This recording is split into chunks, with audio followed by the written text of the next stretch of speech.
Here's the story of a bunch of podcasts who were bringing Cubby content to the world.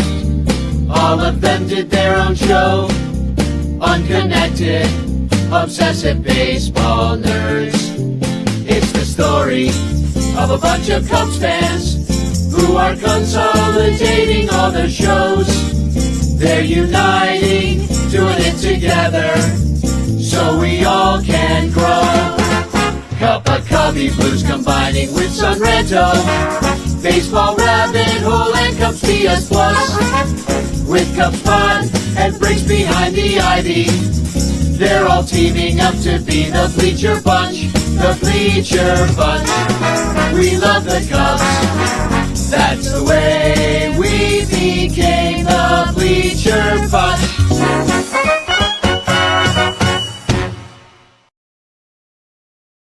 Welcome to the Bleacher Bunch. The regular season is over. We head to the postseason, and we're going to take you all the way through here on the Bleacher Bunch. My name's Danny Rocket. We are here on the Fans First Network. This show is brought to you by all of our Patreon supporters. Please support us at patreon.com/Bleacher Bunch. Especially Blake Beard and Rogue Wave Creative. You've been supporting us all year. Thank you so much. Not to mention the great podcasts on the Bleacher Bunch Network, Cubs PS Plus, Cup of Cubby Blue, Bricks Behind the Ivy, Baseball Rabbit Hole, Cubs Pod, and the Sunranto Show. I'd like to thank our sponsors in the Clutch Shirts and Matt Kammerer's Permanent Paintings. And playoff baseball, everybody. Hashtag Chance in the chat. You can win a Frank Chance post card sent to you by me with a message of love and doom. Hashtag Chance.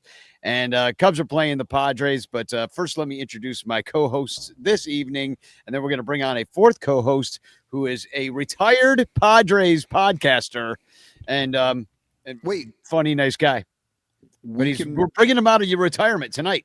We can retire? No. You can't. He can. Oh, he can retire. You have got to stay as long as I'm doing the show. I've been doing this job for longer than any other job I've ever had, and it's been a job many years.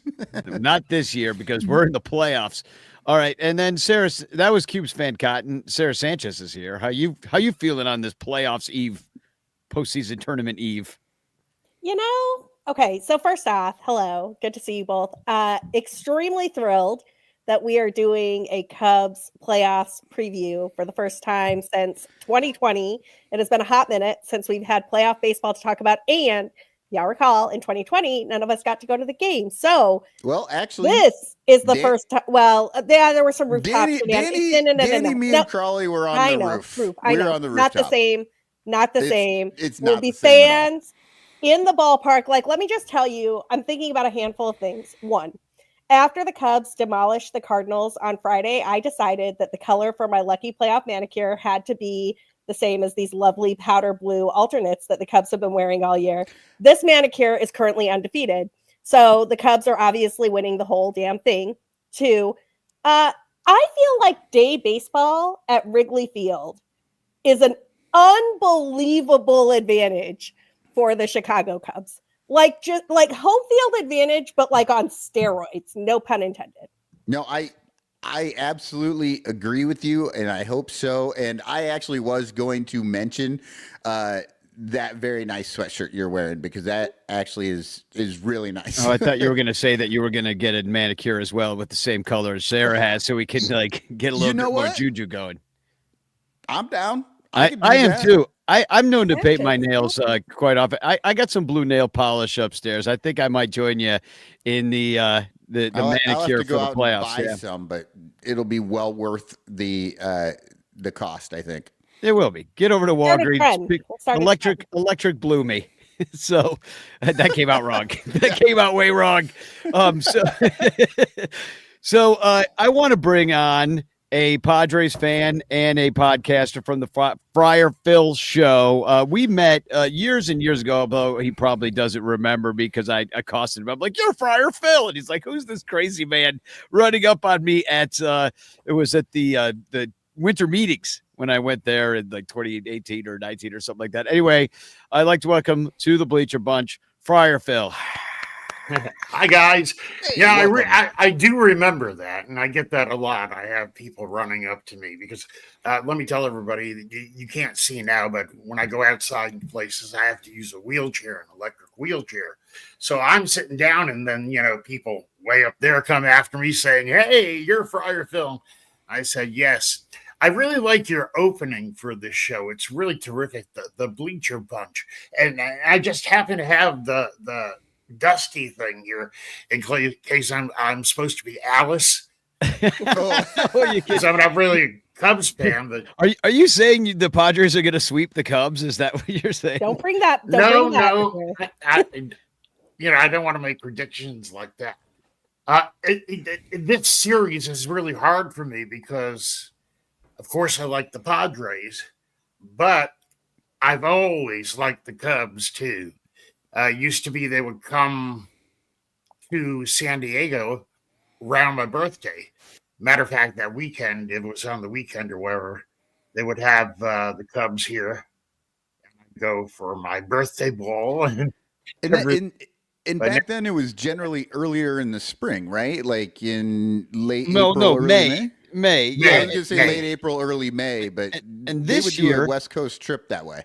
well, and this Yeah. year it's all messed up, and all the games were in April. All of the games between the Cubs and the Padres, both on the West Coast and at Wrigley Field, were in April. So we haven't seen each other for a long time, and it's a long season, so a lot has Oh happened yeah, since then.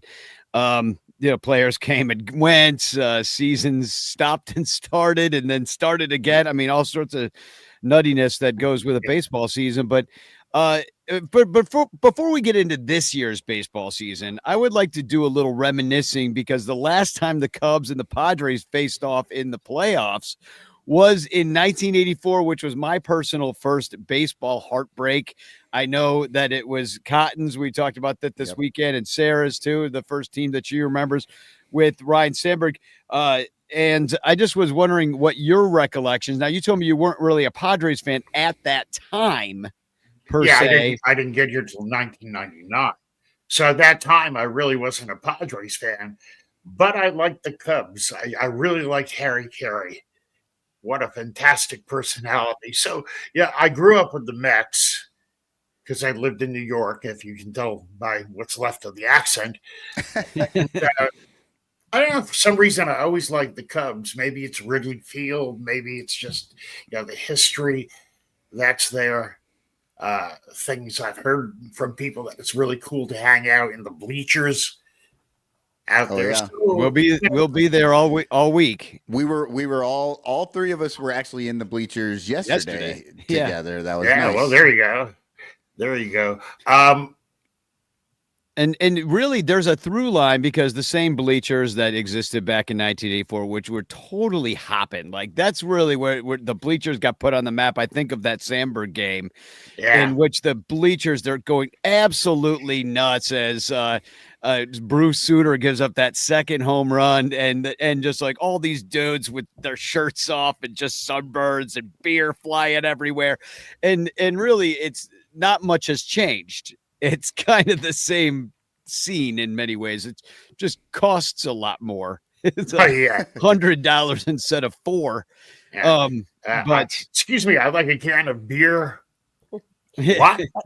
$20. It's $18. Oh yeah, Like that. yeah, right. Yeah, exactly. The tickets from back in the day, that won't even buy you a hot dog these Oh, days yeah. to get in. Not even a frosty malt. But it was just such a magical season. I know for me, this is the year that really solidified me getting into baseball. But Steve Garvey is still my nemesis. And his stinking hairy arms and in terrible political stances. But can you tell me about like what you remember of that series, and if you watched it, or were you rooting for the Cubs in '84 before you were Friar Phil? Well, yeah, it was before I came here in 1999. I've been a lot of places in between, but at that point, I was still living at home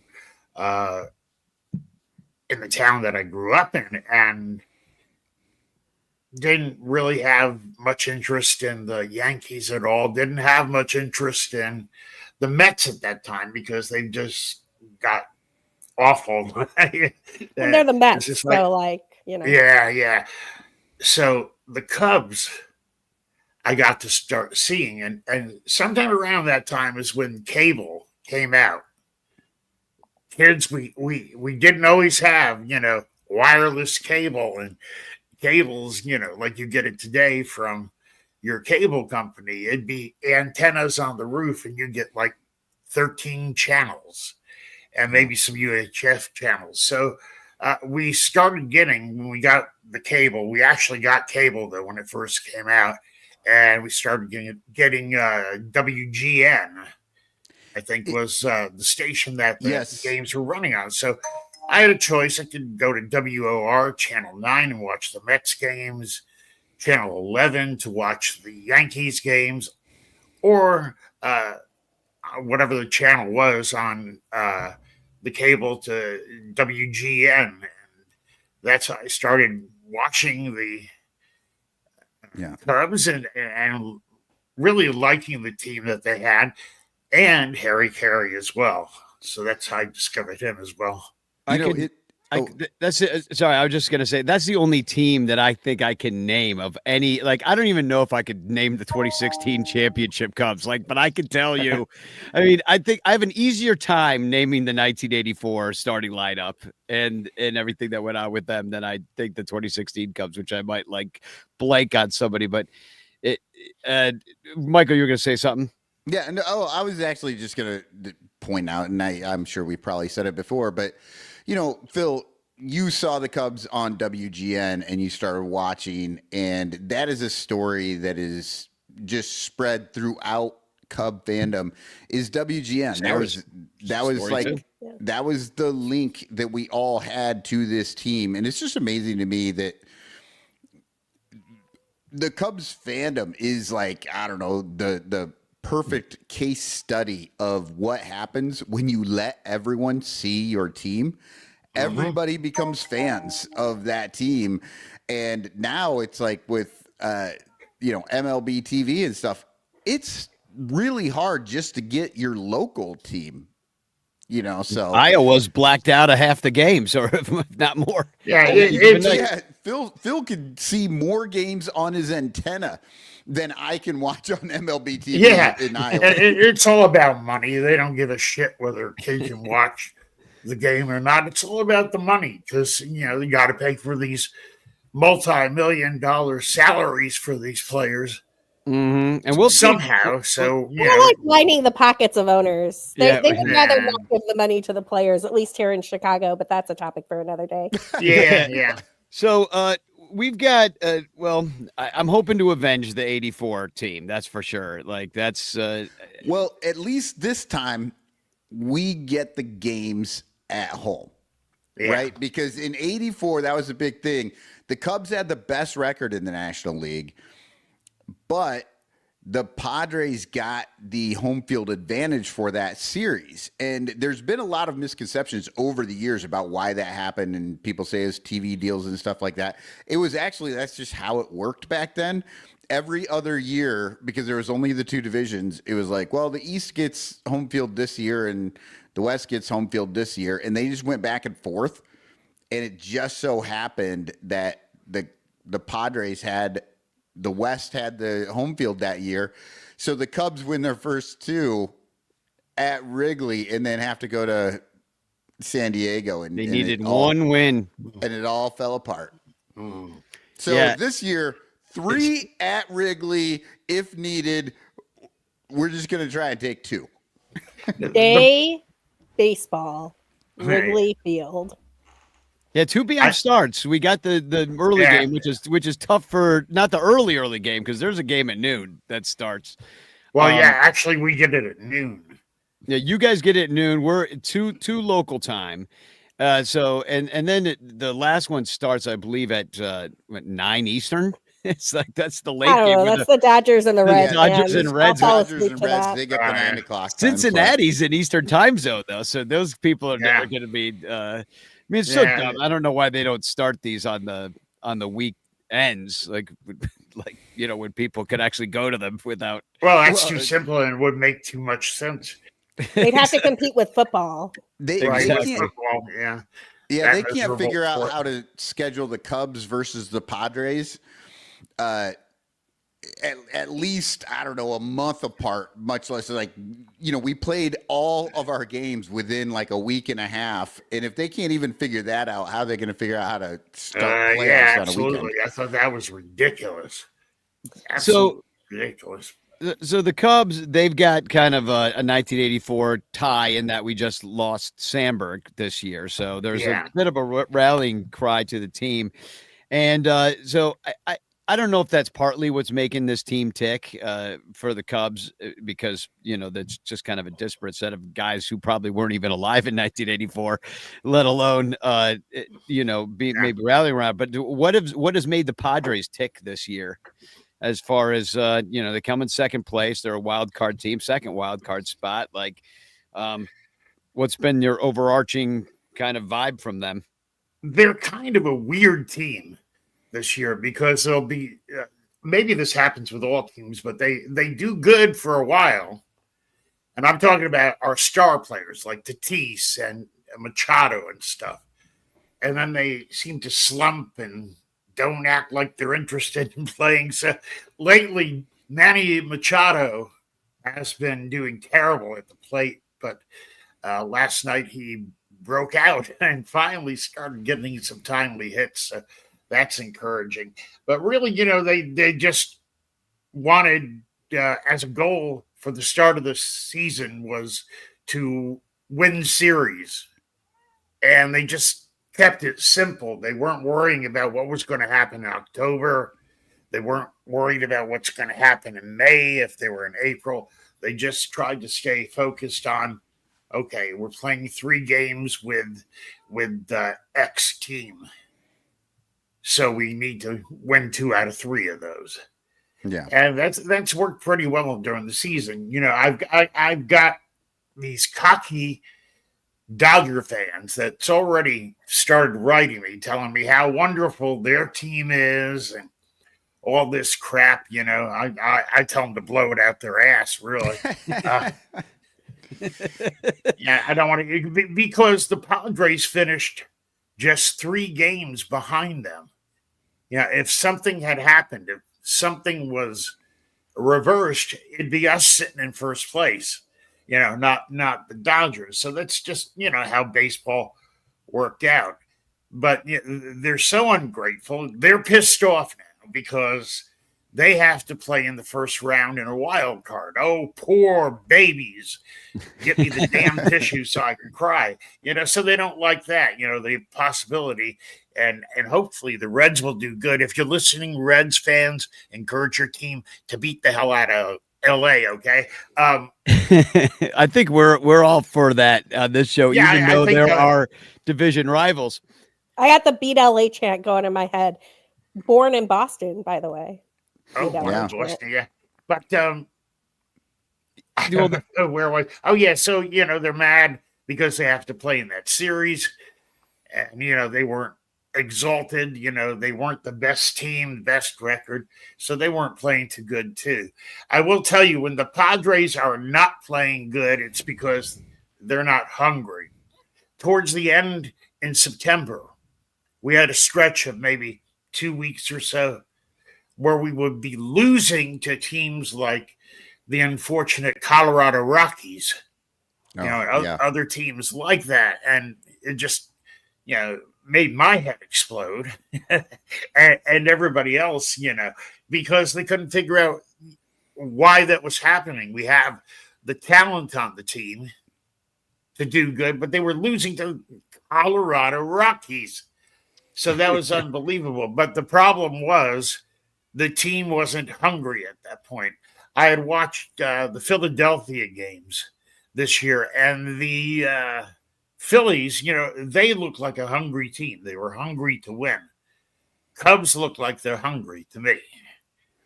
I think we would have similar complaints about our team, and I know Sarah and I have talked a lot. I know this year too about like the overall NL being there's no 100 win teams in in baseball this year. And so even the Dodgers had injury problems and seemed flawed. They did not run away with the division. You guys were nipping at their heels all year.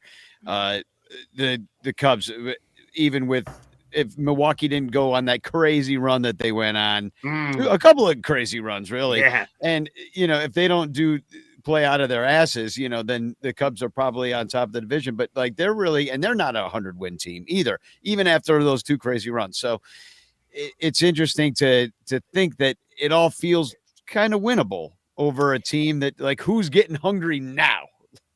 Well, I was reading Grant Brisbee over at The Athletic, who always must read, one of my favorite baseball writers. And he made exactly that point, Danny, that like you can squint and see a path for any team in this playoffs to win the World Series. Like, admittedly, some of those paths look a little bit smoother than others, right? Like the Dodgers and Yankees have better odds than, say, the Reds. But like the bottom line is that in, approximately 3-ish weeks and change, we're going to be sitting there right on the verge of a World Series, and everybody, hindsight is 2020, and they're like, oh, of course it's this World Series. And honestly, of course it's Reds Mariners. Everything is so equal. Everything is pretty equal right now. Like the strongest teams coming into the playoffs might be the teams who have never won before.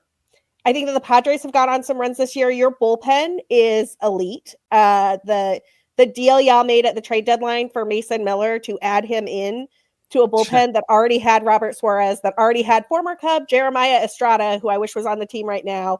I think that was an incredible move on the Padres' part. The Padres bullpen might be the very best bullpen in the postseason. And relatedly, like the Cubs have an incredible defensive team. That defense up the middle suppresses runs. Pete Crow Armstrong is ridiculous in center field. I've never seen anything like it. Dansby's taken a step back this year, but Nico has not. Nico is still on fire. And so you can sort of like the Cubs have an edge defensively. You don't want to be losing to the Padres by the 5th inning because you're going to have to get some hits off guys who have ridiculous pitches. But this should be a fun series. I'll put up some numbers here. Just while I thought I did that. No, just while we're talking about it, this is the Padres bullpen's numbers for the year. The guys, I kind of sorted it here by innings pitched.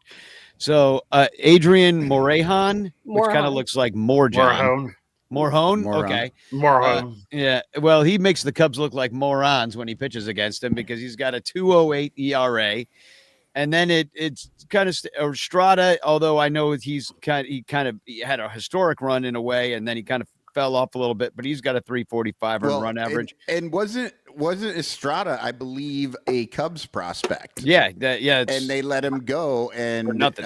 San Diego, they just literally let him go, DFA, and then San Diego picked him up. And, yeah. And Wandy Peralta, 3.20 ERA. Robert Suarez, 2.97. Jason Adam, also a Cubs not a farmhand. They got him. They got him from, I think, the Blue Jays at some point. But yeah, he wasn't like an established major leaguer. But even he's got a 193. I mean, that's the best of the lot with 65 innings pitched. And then you've got Yuki Matsui with 398. He's more of, I guess, middle relief kind of guy. And then like you said, Mason Miller, and since he's been there, he's been in 22 games. He's got a .77 earned run average. So just really incredible numbers. And you're right, Sarah. After the 5th inning, you need to be winning, otherwise you won't. Yeah, I want to see Mason be a starting pitcher eventually for us, because when he came to the A's first, when he was brought up to the A's, he was a starting pitcher to begin with, and then he had some injury problem, and after that, they put him in the bullpen. Go ahead, it's Sarah. Hard to throw 101 miles per hour over 200 innings, so I think that's why they made him a reliever. We'll see, though. I think he's an incredibly talented guy. He's one of my targets in like every fantasy league this year. The one thing about that list of pitchers you just showed, Danny, and also the starters for the Padres that people should keep in mind, the Padres don't have a ton of lefties to throw at the Cubs. There's like 2 guys in the bullpen who are lefties. All of the starters they're going to throw at the Cubs are right-handed starters. You're looking at Dylan Cease. You're looking at Nick Pivetta. You're looking at old pal Yu Darvish. I'll put up the righties, and that's who's announced, by the way. Well, the reason I bring this up, the Cubs lineup against lefties, while their production is actually better than you think it would be, it's just worse, right? Like I'm talking about the difference between Michael Busch and Justin Turner in the game, and that is a huge drop off. The Cubs do a lot of damage against right-handed pitching, and so if they can do some damage against this crew of starters, then I think the Cubs could put up some crooked numbers before they get to the Padres bullpen. Well, and I mean, part of the reason that the Cubs do damage against right-handed hitters is because their best lineup, their best starting nine is when they have their lefty hitters out there, and they love to just pull those guys every time they see a lefty. So, it's going to be tough seeing Cease and Darvish, right? Like we'll see those 2 and 3. We might not see Darvish if you can win 2 games. Yeah, but they're very good pitchers. But yeah, like Sarah was saying, it's much better to see some righties rather than lefties. And offensively, I mean, both teams have been hitting the ball recently. I know the Padres have won they just swept the Diamondbacks, just as we swept the Cardinals. Like, let's hear it for that. We got to give that some. That's how you end the season. I don't care if they had 70 wins. If they would have just swept the Cardinals with the last Cubs could have lost, I'd be pretty happy. The Cubs could have lost 120 games like the White Sox did last year. And if they swept the Cardinals in the last series of the season, I would still be kind of happy about everything. Yeah, we'd at least go into the offseason with a smile on our face versus anything else there. But the Cubs do have the edge, I think, offensively overall, even though both teams are hitting right now going into this series.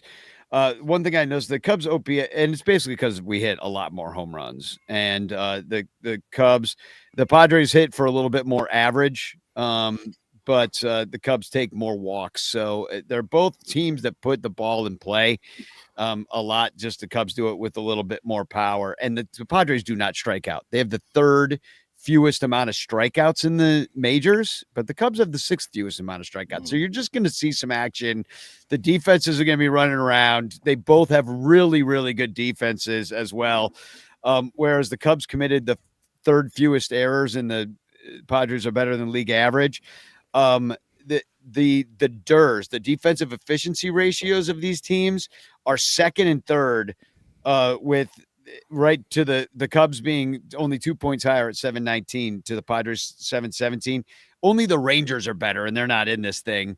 But and our catchers are a little bit better at throwing runners out. But this is going to be all freaking defense and balls in play. And let's face it, neither one of we're not throwing out, like, we don't have the guy we thought might be our number one starting pitcher going out there. I mean, I guess Boyd's going to be fine, but unfortunately, the man whose picture I'm going to put up, guy, I don't know what happened to him. He smoked a cigar, coughed, and broke a rib. And, and now we're without one of our top pitchers of the second half. So, did you all see Matthew Boyd's press conference talking about starting this game at Wrigley? I saw what he said about it. He was like on the verge of tears, so moved about being in this position. And I'm a sap for this type of stuff, but go find it. Marquee Sports Network has the video. Couple of things here that really jumped out at me.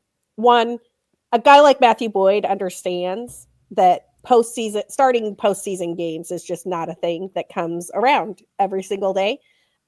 Just like his trip to the All-Star game was not a thing that he probably had penciled in at the start of the season, like maybe like a reach goal, right? But like, he didn't think he was going to be the game 1 starter, and he didn't think he was going to be in the All-Star game. And he did both.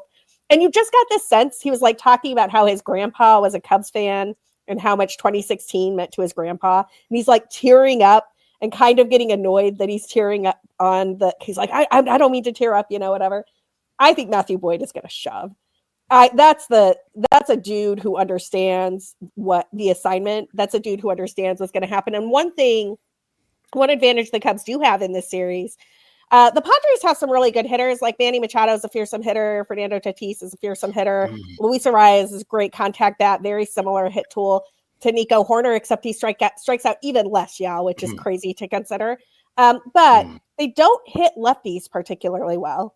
And the Cubs are going to roll with Matthew Boyd, Shota, and then they've got, more lefties in the pen. And so I do think that, and these are tiny differences. If you look at their WRC plus against righties, it's like 102 versus 96 against lefties, but below league average against lefties. Cubs have some good lefties going. Matthew Boyd understands the assignment. I feel good in game one. Yeah, I think the thing I'm scared of with this now is not Nick Pivetta is going to pitch tomorrow, and that should be a lovely pitcher's duel. I think should be a great game that you don't want to miss. The next day we have Dylan Cease pitching, and that's where we all hit our knees here in San Diego and pray our butts off to get the good Dylan Cease, because what we've been getting is two of them, like the Gemini twins, and one time out, he's fantastic, lights out. Next time, he's giving up home runs and stuff. So we'll have our fingers crossed and everything else crossed on Wednesday when he plays. And in the event no team gets 2 wins, they are going to put out Yu Darvish. I see have they updated the game 2 and 3 for you guys? Because I see that player, that guy, I don't know much about him, but his name is TBA. Yeah, it's Tom Bartle's asswipe. Oh, well, there you go. No, it's we don't know what we're gonna do, because unfortunately that the guy whose picture I put up is Cade Horton, and he cracked his rib coughing. Oh no, sorry, that's Justin Turner, a shirtless Justin Turner coughing. Oh, don't do that. You probably had. Well, we didn't need to see that, man. Yeah, I'm sorry. That Justin Turner picture is amazing. That Justin Turner picture, he's been like everybody's like, that's like evil Gimli Cubs mascot edition. Well, and if you want to watch Chicago freak out tomorrow, it'll be when Carlos Santana also makes the playoff roster for the wild card, and we got a couple 40-year-old first basemen on the team, in addition to our actual first baseman Michael Busch. But yeah, it's when you talk about Pivetta Boyd, this is a rematch of 2 games already this year. Pivetta and Boyd pitched against each other twice. As I said before, it was in April, so you really can't take much out of it. But Dansby did hit a solo home run off of Pivetta. And then the other time, Pivetta gave up 3 runs through 3, and they took him out of the game. Probably just, I don't know why they would have done that. Injury, or was he working back from something? I don't know. But Dylan Cease, we faced him, and he beat us in San Diego. Busch homered off of him, and he went 5.2, gave up 2 earnings and 3 total. And then in game 3 with Darvish, I mean, only 15 starts this year since July. And all I really want to see, and I don't think he'll make the playoff roster, but I want to see Owen Casey hit a home run off you, Darvish, just to complete the circle of that trade. Nope. But it ain't happening. But can I put up some numbers real quick? Here's I'm just going to put up some graphics here. Here's Boyd versus the Padres. Now Xander Bogaerts is back. Yes. Okay. Yeah, because I saw he was injured. Everybody was saying he wasn't coming back, and then he came back. Well, he's got the most. I actually thought he died. Fortunately for him, no. But Xander Bogaerts doesn't do very well, but only batting 188, seen him the most in 18 plate appearances. The next one who's seen Boyd a whole lot has done well against him, and that's Manny Machado, batting 385. Luis Ariz batting 429 with a 1.127 OPS, and then it kind of falls off from there as far as people have seen him. But they've got some numbers against Boyd. And then as far as the Padres or the Cubs versus Pivetta, I just want to point out one guy's highlights, which is Justin Turner. Yeah, there you go. Now, it's a small sample size, but in 9 plate appearances, he's slashing 625, 667 with 1.625 slug. Okay, Danny, we need to have a conversation about these numbers, because first of all, they're all from 1973. Right. Yes. Yeah. I mean, this is the problem with these. You've done career numbers for pitchers that, I'm pretty sure this is from I don't even know about this Pivetta probably with the Dodgers when he was the Boyd numbers for Machado are almost certainly when Boyd was with the Tigers. Yeah. And Machado was with the Orioles, in order to get that number of plate appearances. So I can't imagine Manny Machado had that many plate appearances against a guy who pitched for the Tigers that much. And I'm sorry, Manny Machado is no longer 26. Yeah. Yeah. Well, neither Yes. is Matthew Boyd. So Neither is Justin Turner. So Yeah. let's hope nobody looks at those Justin Turner splits and thinks it's a good idea to put him in the lineup. And tomorrow. also, Justin Turner was probably 30, and Pivetta was probably a rookie at the time. So Yeah. Dansby's seen him quite a bit, the most of anybody, 35 plate appearances. So that is not a small sample size. He's batting 294, 814 OPS with a couple of dongs. So, I mean, you can't really take anything away because it's like you wipe the stats clean, but I actually hate that they do that. Now everybody's batting 0, and then you're watching the game, and it's like, he's batting 800. It's like, no, he's not. That is one of the worst things that they do on the broadcast is to take them all back to 0 after the season. It's like, that's not the reality. Yeah, it doesn't tell you a thing. Yeah. And then Dylan Cease, I will put up his numbers because the Cubs have seen him, and this would be more recent. Cubs versus Cease. Do not play Ian Happ in this game. He is 1 for 21 with 10 strikeouts. And My.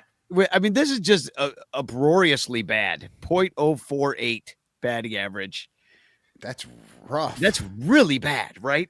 Yeah, that's. And he's gonna play. You know he's gonna play. Oh, He yeah, might even be there's bat almost third. no way that he won't get that start when the reality is they should treat him the exact same way they treat Bush and just put, I don't know, Alcantara in there for the first like 4 innings until they can get through it. No.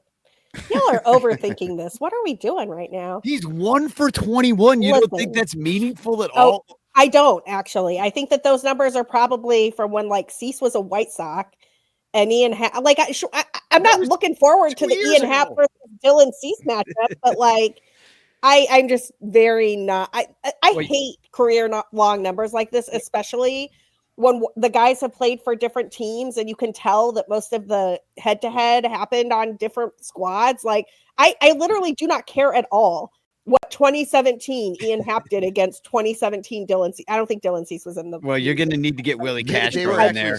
they were still on the same team in 2017, I think. Yeah, they might have been. Yeah, you're right, because that was the year of the Quintana trade. But you get my point. Yeah, like I just, do.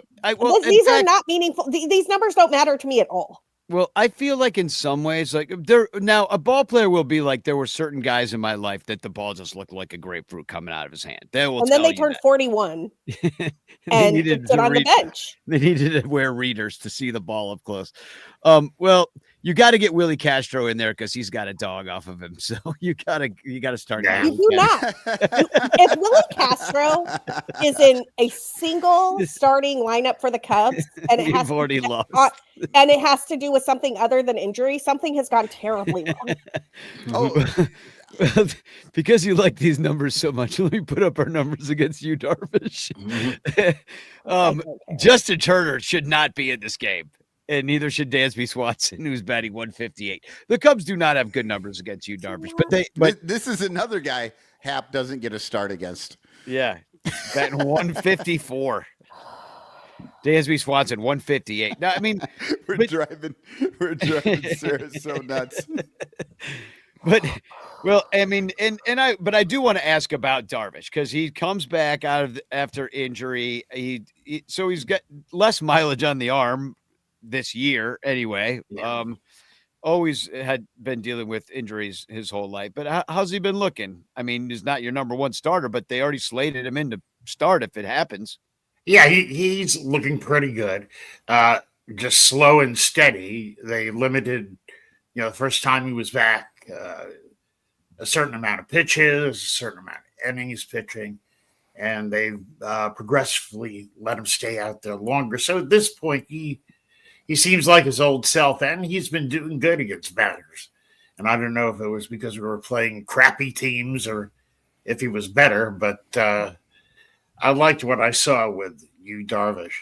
I got a question for you about Cubs fans. Every time I watch on TV a Cubs game that's at Wrigley Field, the fans seem absolutely amazing there. Are they as engaged and stuff as they seem to be on the TV? Okay, I want to take this question because the answer is yes. And there's a very distinct reason for it. And it's something every fan base wishes they had. The only fan base, to my knowledge, that absolutely has the same vibe is the Boston Red Sox. We do not have video boards that tell us when to be loud or stand up or cheer for our team or anything like that. The video boards tell us who is up, what their stats are, and we do everything else. So people are paying attention and they know when there's 2 strikes and it's 2 outs and we stand on our own. When the count is full, we stand on our own. When it's a big matchup, we stand on our own. When it's the 9th pitch of a bat, we stand on our own. And then we're cheering for something amazing to happen. And I truly believe, and this is not just because the Cubs are my NL team and the Red Sox are my AL team, but I do think that experience of needing to know the situation in the game because the scoreboard is not going to tell you what to do makes for an entirely different fan experience. And at Wrigley Field, the second, like, you see it, it's almost like a ripple, and you see it all over the park. Like, somebody figures out there's 2 strikes and 2 outs, and we're almost out of this thing, and like a handful of people stand up, and then a bunch of people are like standing up, and then we're just all on our feet. And playoff baseball at Wrigley Field is going to be the best tomorrow, and I can't believe I get to see it from the bleachers. Yeah. Yeah, fun. I got to give Padres fans, though, a big tip of the cap this year because these guys, while we do have, make noise and stand up signs, for the perpetually stupid fans that are there, in case Dodger fans come and watch the game. By the 4th inning, when they show up, we went over 3 million this year. We've got 73 or 74 sellouts this season. They have been averaging around 44,000 to 45,000 on average for just regular games, for Monday night games, Tuesday night games. So the fans of San Diego are really behind this team, and it's really great to see because we get a lot of times because we're shoved down here, in the bottom of California, almost to Mexico. We get a lot of the criticism and jabs by people saying, well, San Diego's not a baseball town. Well, if it's not a baseball town, how are you getting 44,000 people there every night, on weekdays? So the fans are incredible.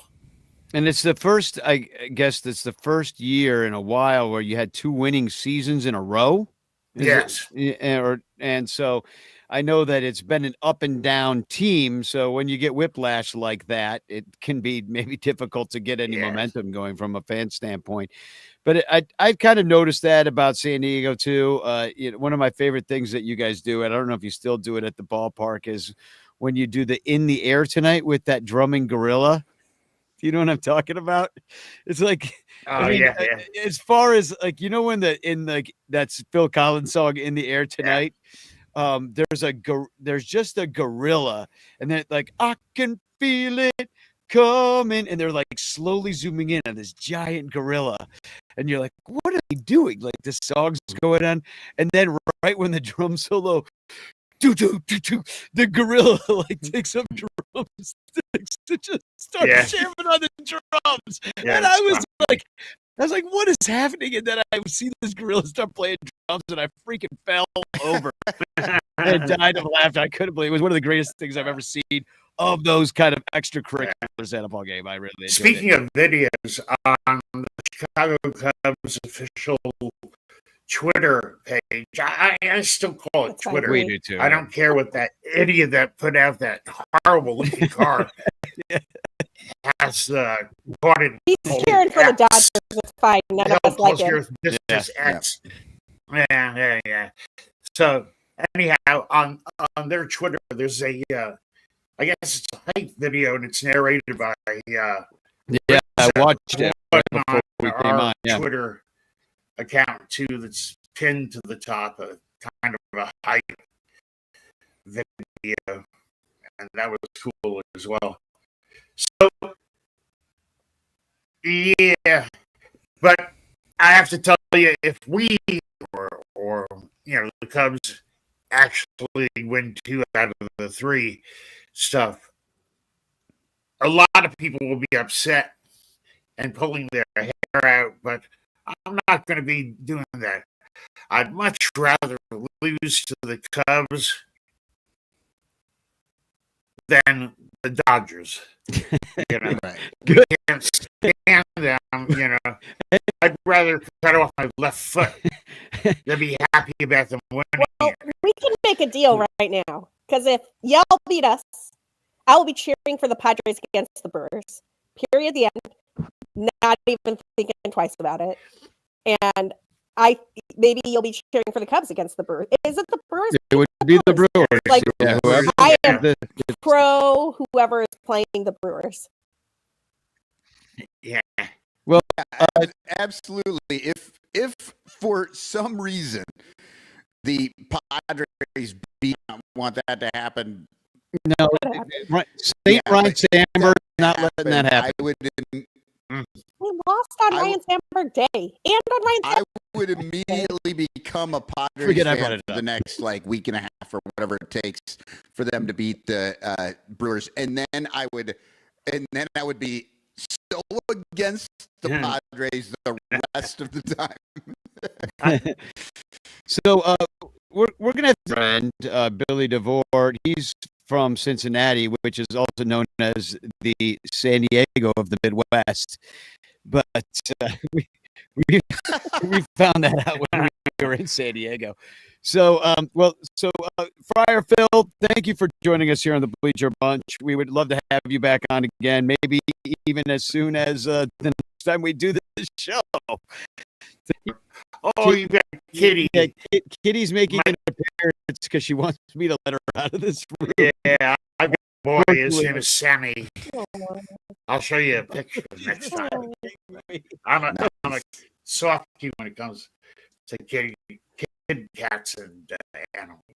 Well, she's died. We're gonna take a break. We're coming back with Billy DeVore. So Okay, good. Chance in the chat. And the final word, Friar Phil. Where can everybody find you? Mostly on X, Twitter. It's just what is it? It's Friar, all one word. Friar Phil S. Rabid Dodger fan. Yeah, and I assume that SD stands for standard definition, right? You're not in high def yet. Yeah, I'm not high def. Yeah, I'm too old. It wasn't created when I was made. You're still standard definition. Keeping it real. Yes, The antennas, the roof. So, yeah. All right. This is really antennas here. This is not glasses. Well, we'll be right back. Thanks for coming on, Friar Phil. Thanks for having me. All right, cool. The And, Bleacher we'll be Bunch right back. brings you great shows like Sunrito, Cubs PS Plus, Bricks Behind the Ivy, Cup of Cubby Blue, and Baseball Rabbit Hole. So much more when you subscribe to our Patreon page for as little as $1 a month at patreon.com/Bleacher Bunch. Get access to our exclusive daily show Cubs Pod, where we recap every single game. Plus, get early access to events and receive an invitation to join our Discord Cubs community, where fans just like you show up every day to rant and rave about our beloved boys in blue. Most importantly, 10% directly to help the Lost Boys Youth Baseball program. So join us. There are perks at every level, like the Renter Calendar, absolutely free, and name recognition for you or your business. We are independent Cubs podcasters, and we need you. We'll quit. Seriously, we'll all quit. Some of us might even die from your lack of support. In fact, the cutest little puppy you've ever seen will die if you don't support the Bleacher Bunch at Bunch. We promise to spend all the Patreon money on tickets and beer and all the dog crap we have to buy just to keep our podcast rolling. So give us your money and we'll waste it far better. .com/Bleacher Bunch. Free trials are available, but don't do a free trial. Just join, okay? Okay. Patreon.com/Bleacher Bunch. In the clutch. Buy t-shirts from In the Clutch. Take it from shirts are comfortable, stylish, and guaranteed to get you laid. Plus, they're proud sponsors of the Bleacher Bunch. Use promo code Bleacher Bunch for 10% off your purchase. Touch, that's why you will get laid so much. Wearing a shirt from In the Clutch. And you can thank the Bleacher Bunch. In the Clutch. In the Clutch. Clutch. Remember the code Bleacher Bunch. Save 10% at In the Clutch. In the Clutch. In the Clutch. In the Clutch shirt's actually not really guaranteed to get you laid. We are back, and we are joined by Mr. In the Clutch himself, Billy DeVore from the new Nasty Boys. Hello. How are we? Hello. Well, you know, we're on the eve of the playoffs, and we're feeling as such. And you, my friend, are also on the eve of the playoffs, even though it's way past your bedtime with that game. Oh, that's right. My bedtime. That's You're what younger than I. I'm a little 90. Hoot hoot. So, so I wanted to have you on because your team, if you wouldn't have made the playoffs this year, we wouldn't see you again until next year.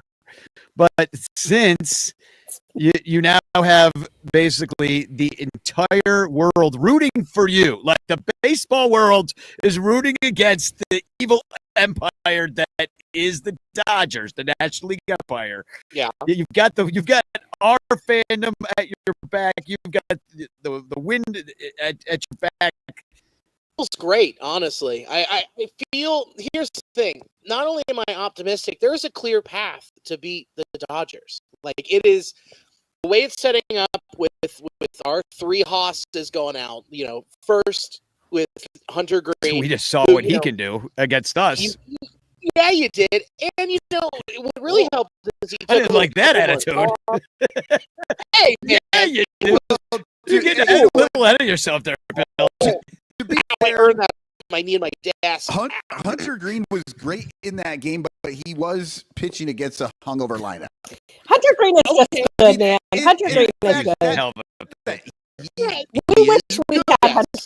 But the reality of the situation was they were hungover, and apparently they partied so hard they were hungover for 4 straight days. Yeah, they played 9 me's that whole series.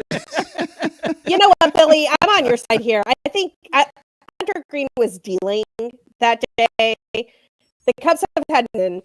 He has looked elite all year. And I have to give you all a shout out for the bullpen, actually, because I cover the Reds as part of my gig at Baseball HQ, looking at the NL Central, and your bullpen has punched above its weight this entire season. Tony Santillan's really good. Emilio Pagan has been excellent. Like, I just really think y'all are a tricky team in the playoffs. LDS, we don't care, and they overlook the Reds, right? And they are gonna get popped. And you're overlooking 2 of the major contributors right there. Like those guys, those Hosses you mentioned all season long, of course. But the guys down the stretch was a player to be named later in the Jesse Winker, Eugenio Suarez trade. He came up in 23 before he was ready, and it's like, hey, we just need someone to eat innings as a starter. Got shelled in St. Louis, didn't even get out of the first, gave up 7 runs. His psyche was destroyed, went to Arizona, went to the fall. This year he came back. Oh, yeah, he's like the $6 million man. He's Steve Rogers. Yeah. Captain America or whatever. No. The $6 million man. Yeah, the catheter man himself. I think that's I only remember Lee Majors as the fall guy, and Yeah. Well, so what a great show, and the movie was awesome too. But Stone, he's got a great fastball and follow that with a slider. Like, hey man, be the 2-pitch dude and just dominate, and he has been. And then you followed it up with Chase Burns, who, hey, he was going to hit his innings limit, so why don't we just put him in the pen? And he's just been dealing and his changeup matchup has evolved since he came up too, which is something that he's like got to work out in small spurts, along with having an elite fastball, an elite slider. September 15th, they lead all major categories in bullpen stats across the National League. So, yeah, a lot of people shit on him at the beginning of the year, but Kroll, like, pulled out his cauldron, he licked his finger and worked the edges and pulled it all in and started bubbling with bringing up these dudes and moving Nick Martinez from the rotation to the bullpen as well. So, kudos to the front office for just being like, we know what we're doing, we're going to fix it. Can you guys trust us? And holy shit, they did. Well, and along those lines, like I also think that if y'all have not been watching the Dodgers lately, their bullpen is kind of a disaster. Like, kind they're of giving up leads, like, whoa. And they really need Clayton Kershaw to be good out of the pen. They need Roki Sasaki to be good out of the pen because they do not really have, like, I would take the back end of the Cubs bullpen head-to-head against the Dodgers right now, Keller, Kittredge, and Valencia, over whatever the Dodgers are doing. It has been a disaster. And I just think there is a non-zero chance that the Dodgers get ahead of themselves. They think they've already got this Reds thing won. The Reds bats get a little hot, and then they're like, oh, we don't have an answer for this bullpen situation. And the last thing I just have to give y'all props for, Terry Francona is a dude.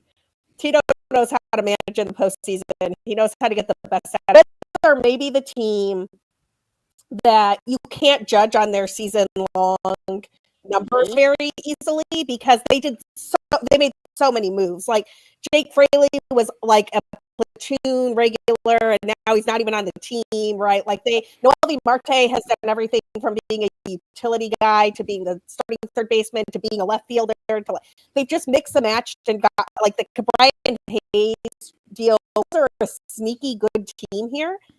And I don't think them sweeping the Cubs was just the Cubs being hung over. I think them sweeping the Cubs was the Reds sort of feeling it and feeling themselves.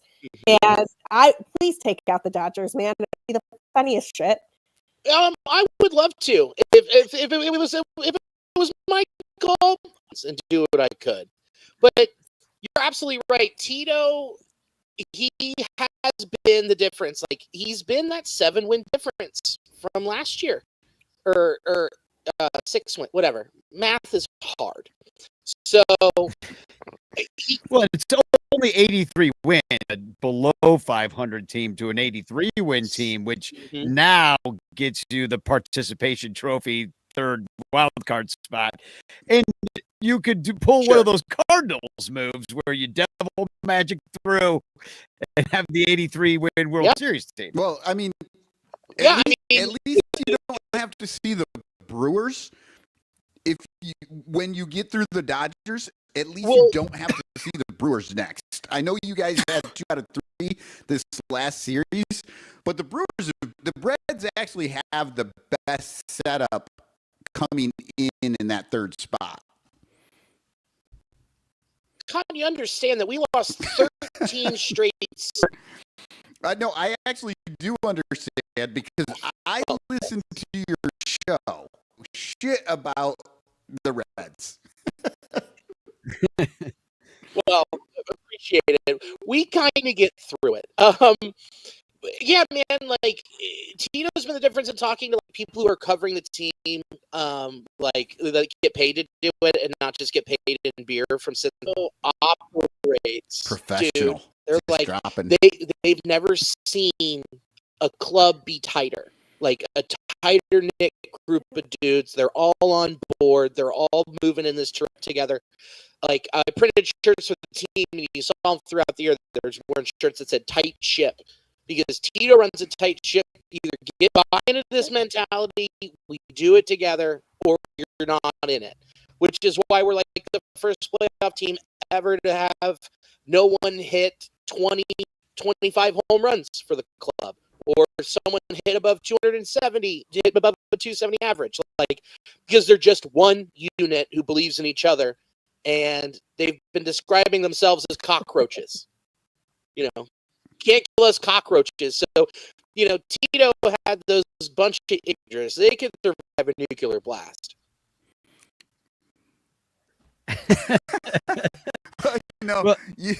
You go from Boston and idiots, down to Sennison and be able to get behind. Let's go with cockroach. It should have been bed bugs. Yeah. Okay? Nobody. But yeah, Could find something more 22 home runs for Ellie, 21 for Spencer Steer, and then 15 for Hayes, 15 for McLean, and then it falls off from there. Friedel. I mean, everybody contributes, but nobody with some power, but not a lot of power. And really, when you look at your pitching, how it's been so good,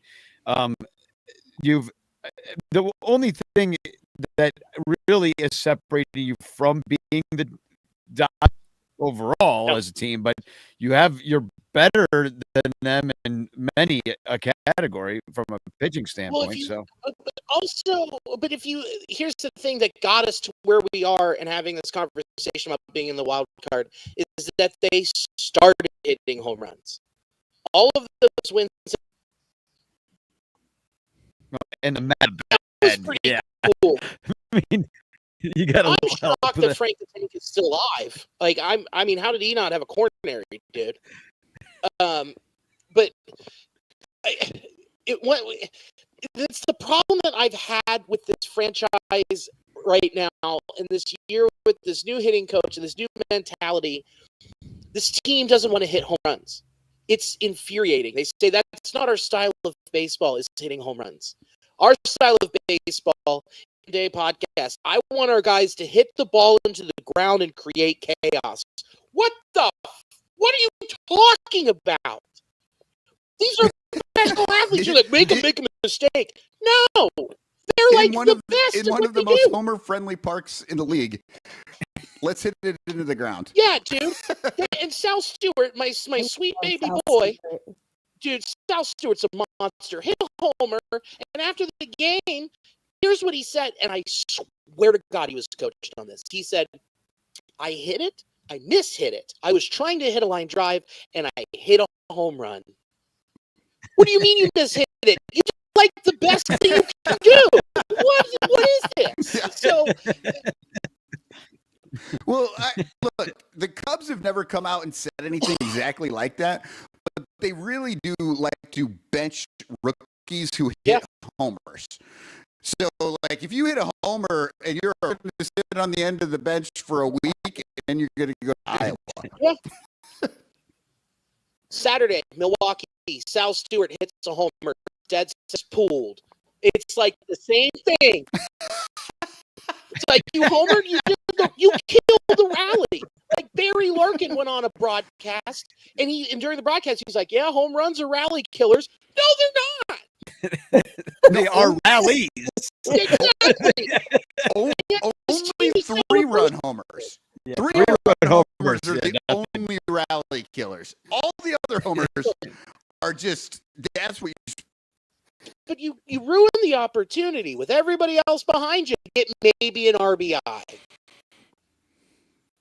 A friend of the show, Mike Prasnowski, chiming in here, says, I hate that the 83 and 79 Reds made it to the playoffs this year, but the 23 and 2024 Cubs didn't make it. I mean, it's fair. Like the 83 win Cubs. I do not hate it. The 23 and 24 Cubs did not deserve to be in the playoffs. I'm sorry. I don't know that the Reds do either, really. Well, you know what?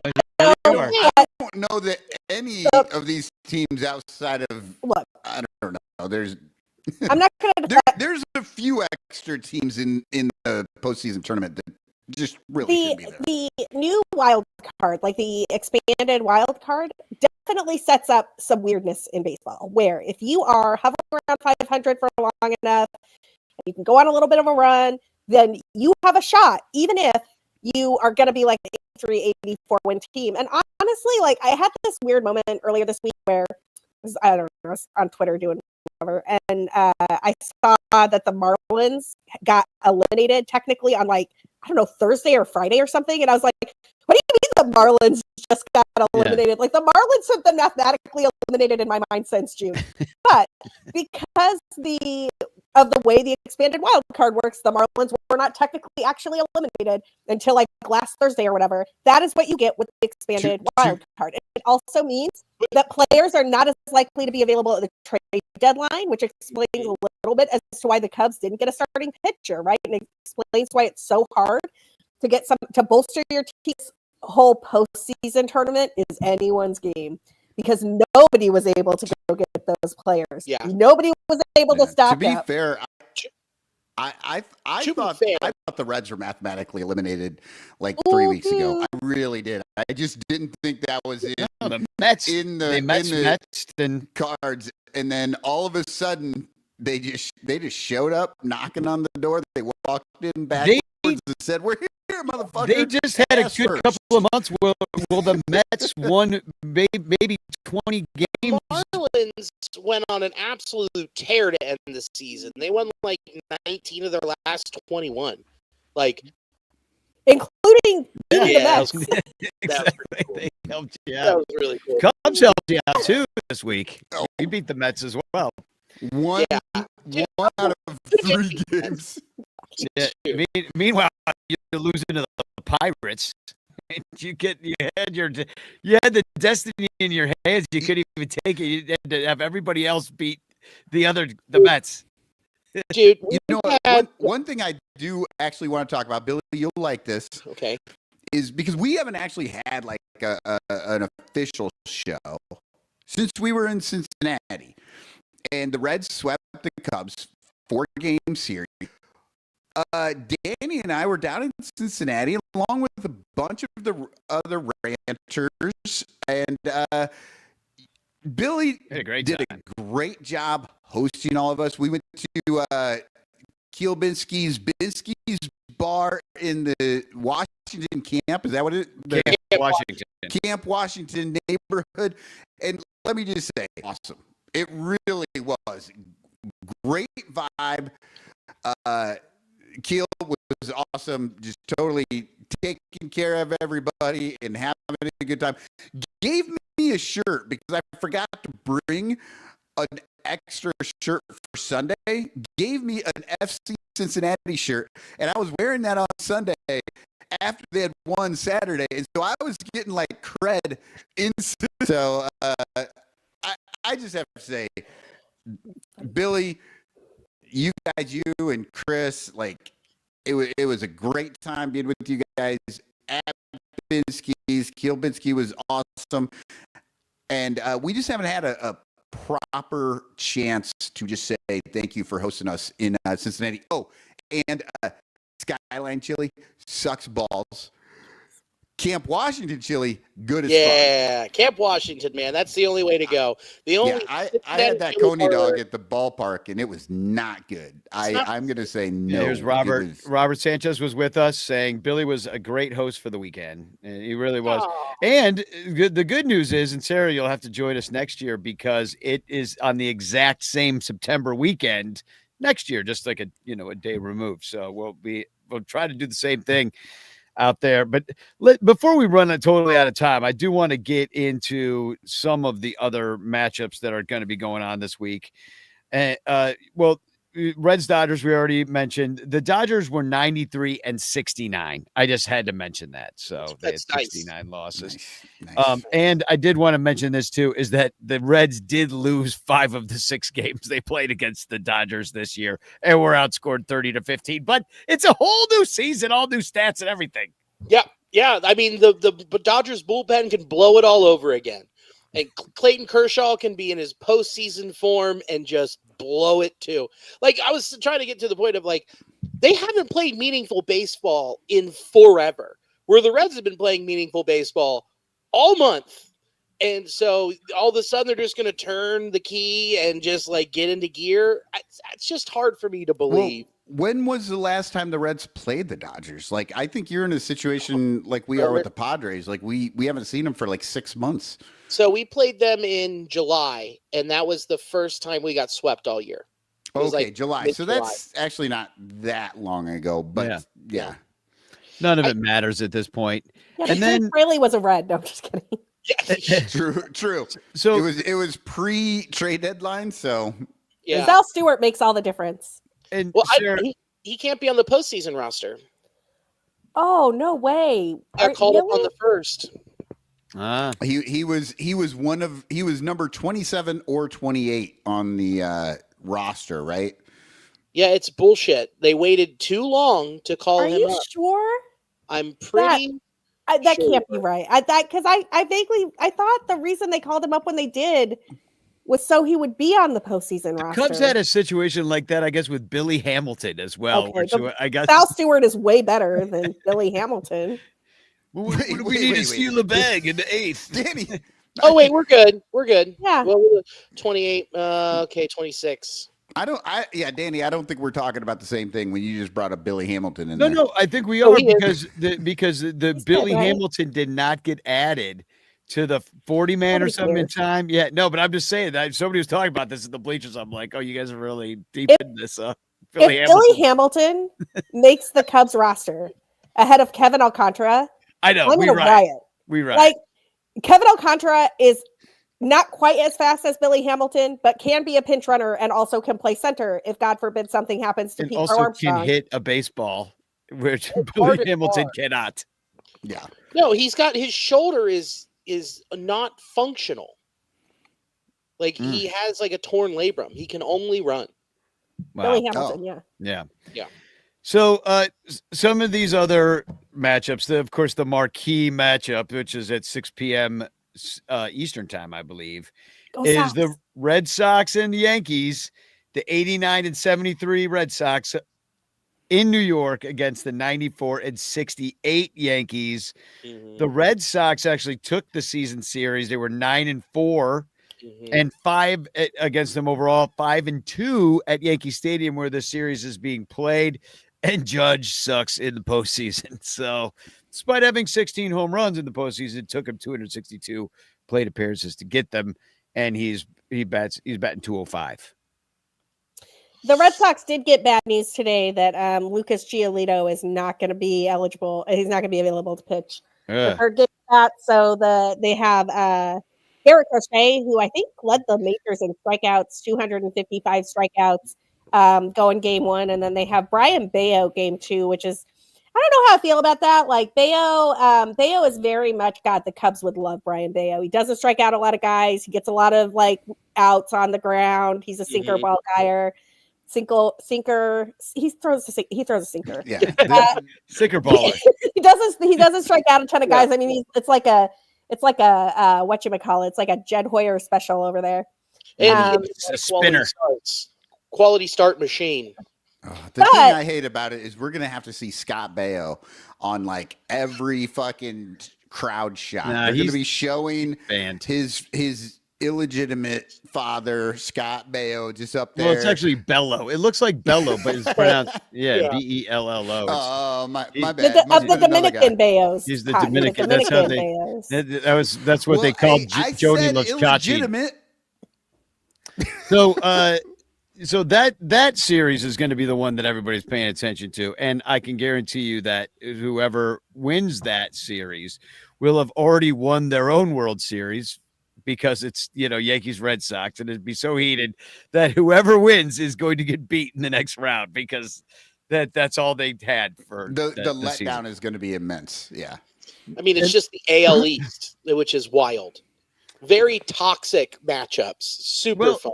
Well, I'm sorry, but the NL Central is the AL. It's just like the AL East because they've got 3 teams in it, and we've got 3 teams in the thing. So these are the powerhouse divisions, apparently. Well, I mean, the AL East have 3 teams in the playoffs, and the NL Central.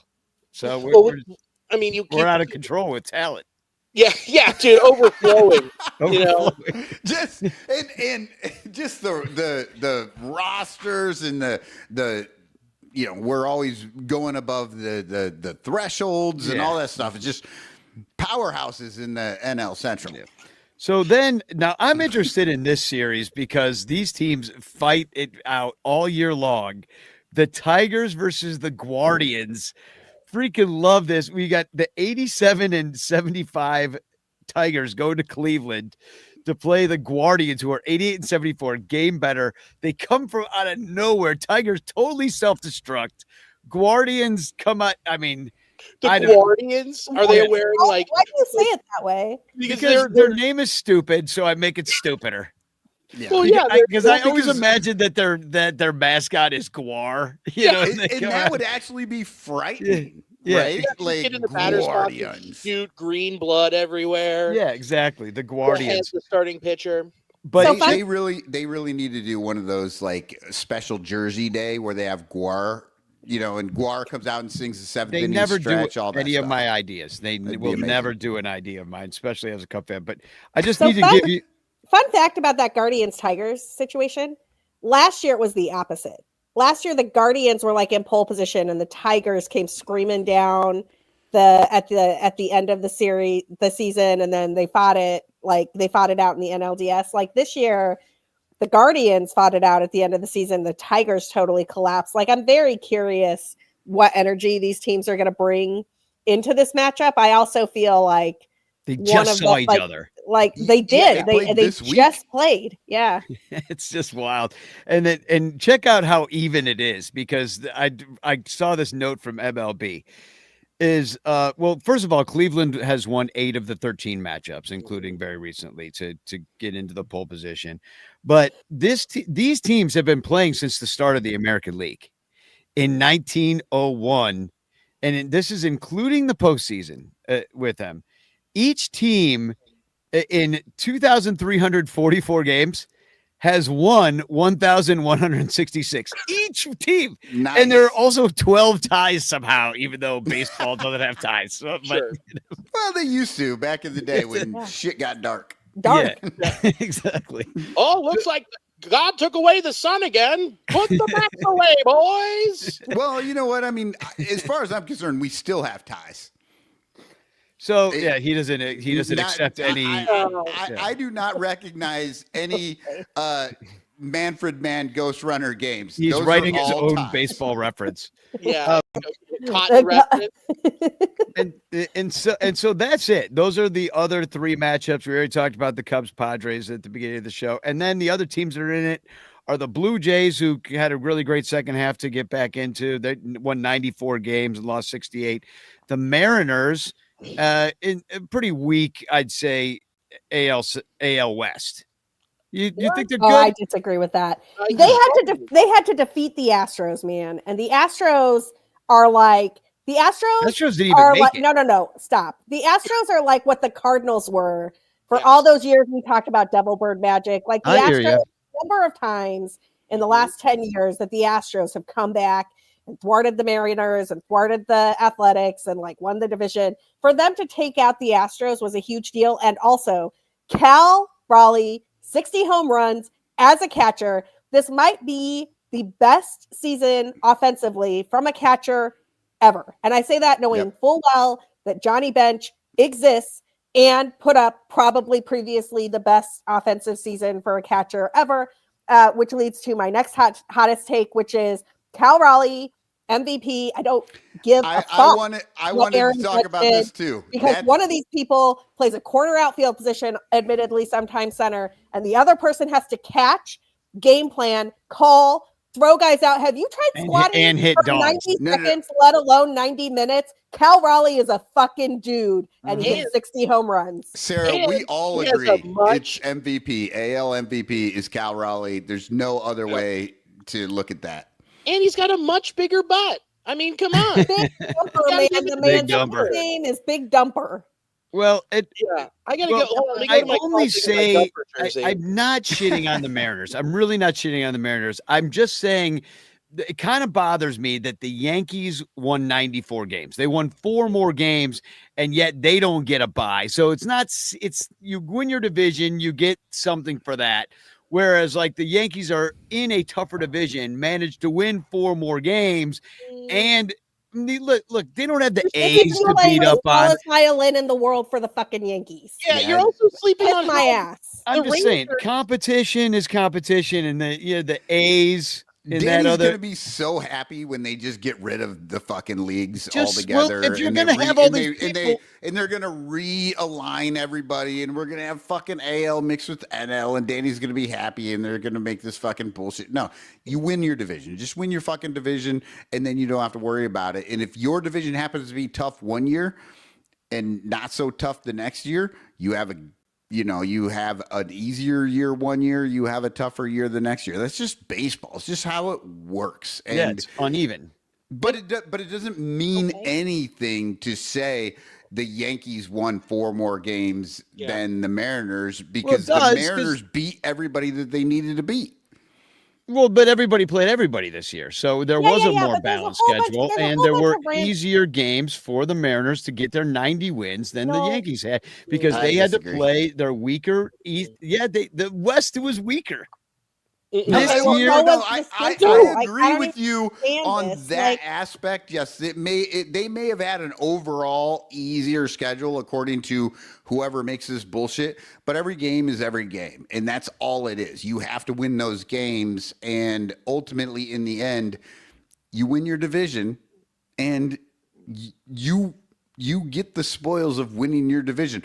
The fucking Yankees, I'm pretty sure they had a legitimate chance to win their division this weekend, and they shit it down their pants. Yep. So if they really wanted a fucking, if they wanted a bye week, they could have beat the Blue Jays. They just got to beat the Blue Jays.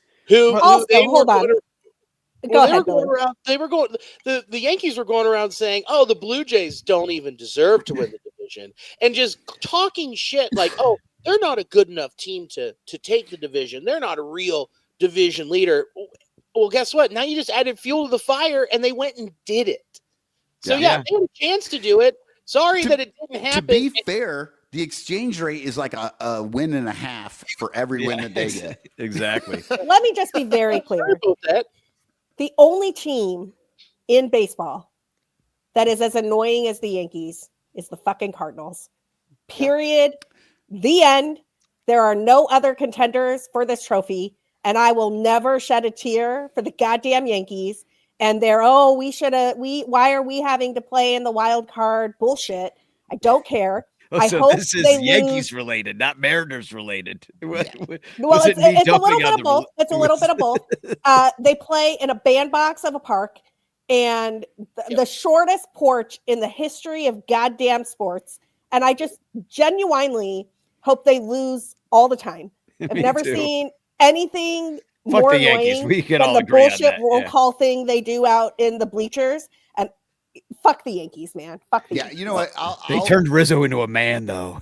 Rizzo came back to Chicago so fast. He's like, I'm going to spend like one day at Yankee Stadium, and then I'm going to go have my day in the bleachers. In the bleachers, and now I'm going to record the Cubs. The Cubs postseason video, not the Yankees. And I'm with you, Sarah. I put the Cardinals as slightly more hated. We have to mention that is a meteor series, right? Like the Cardinals versus the Yankees, we are all cheering for the meteor. Yeah. But we have to bring Billy up. Was like, wait, meaty?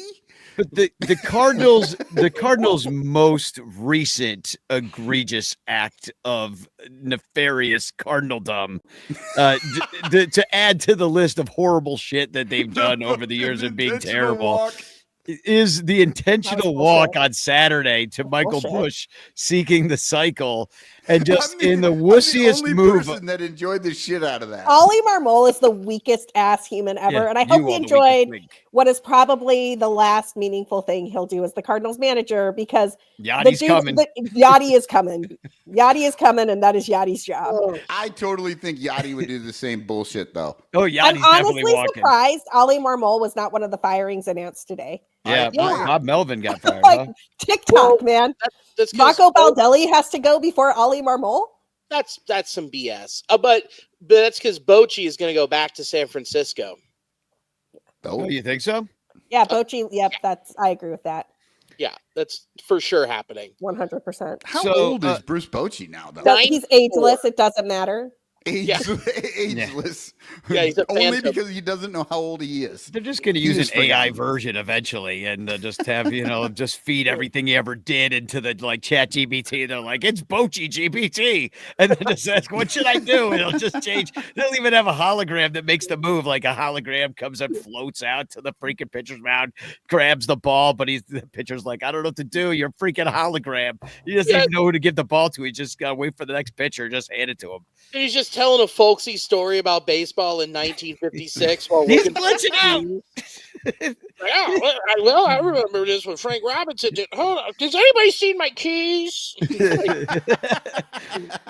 don't use keys anymore, Booch. The last two games we haven't teams we haven't talked about is the Phillies with the Bizarro Cubs, as I like to call them. I like the Phillies. Yeah, the Phillies are the Bashy boys with the Kyle Schwarbers and the Bryce Harpers and the Nick the Sticks. I mean, it's all the players that we loved in Chicago or wanted in Chicago in the case of Bryce Harper, and we just never got him. It's sad. Dude, So I haven't hit 25 home runs this postseason.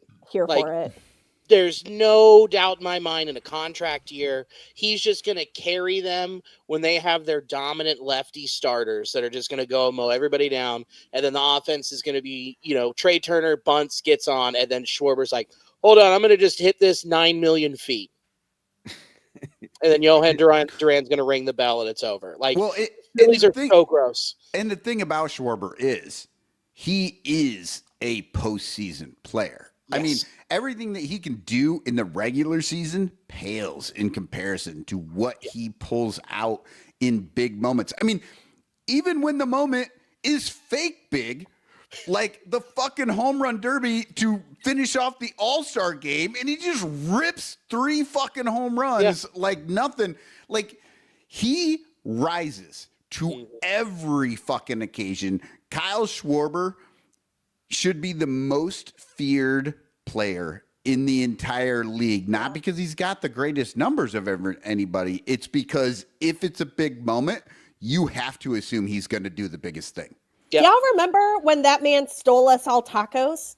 Yes. And Kyle Schwarber gets the goddamn first stolen base of the World Series because the man is a man of the people. That motherfucker had a busted ass knee, and he's not a guy that has ever stole bases. He's like, tacos. I watched him at Club 400 one time when there was a bag set for cornhole, and it was Schwarber custom, but it was for the auction, and so it was for the people that were there to bid on this thing. And Schwarber was there. I bet he's great at bags. Schwartz can play. Oh, you rise to the moment and win the bag competition too. Yeah, exactly.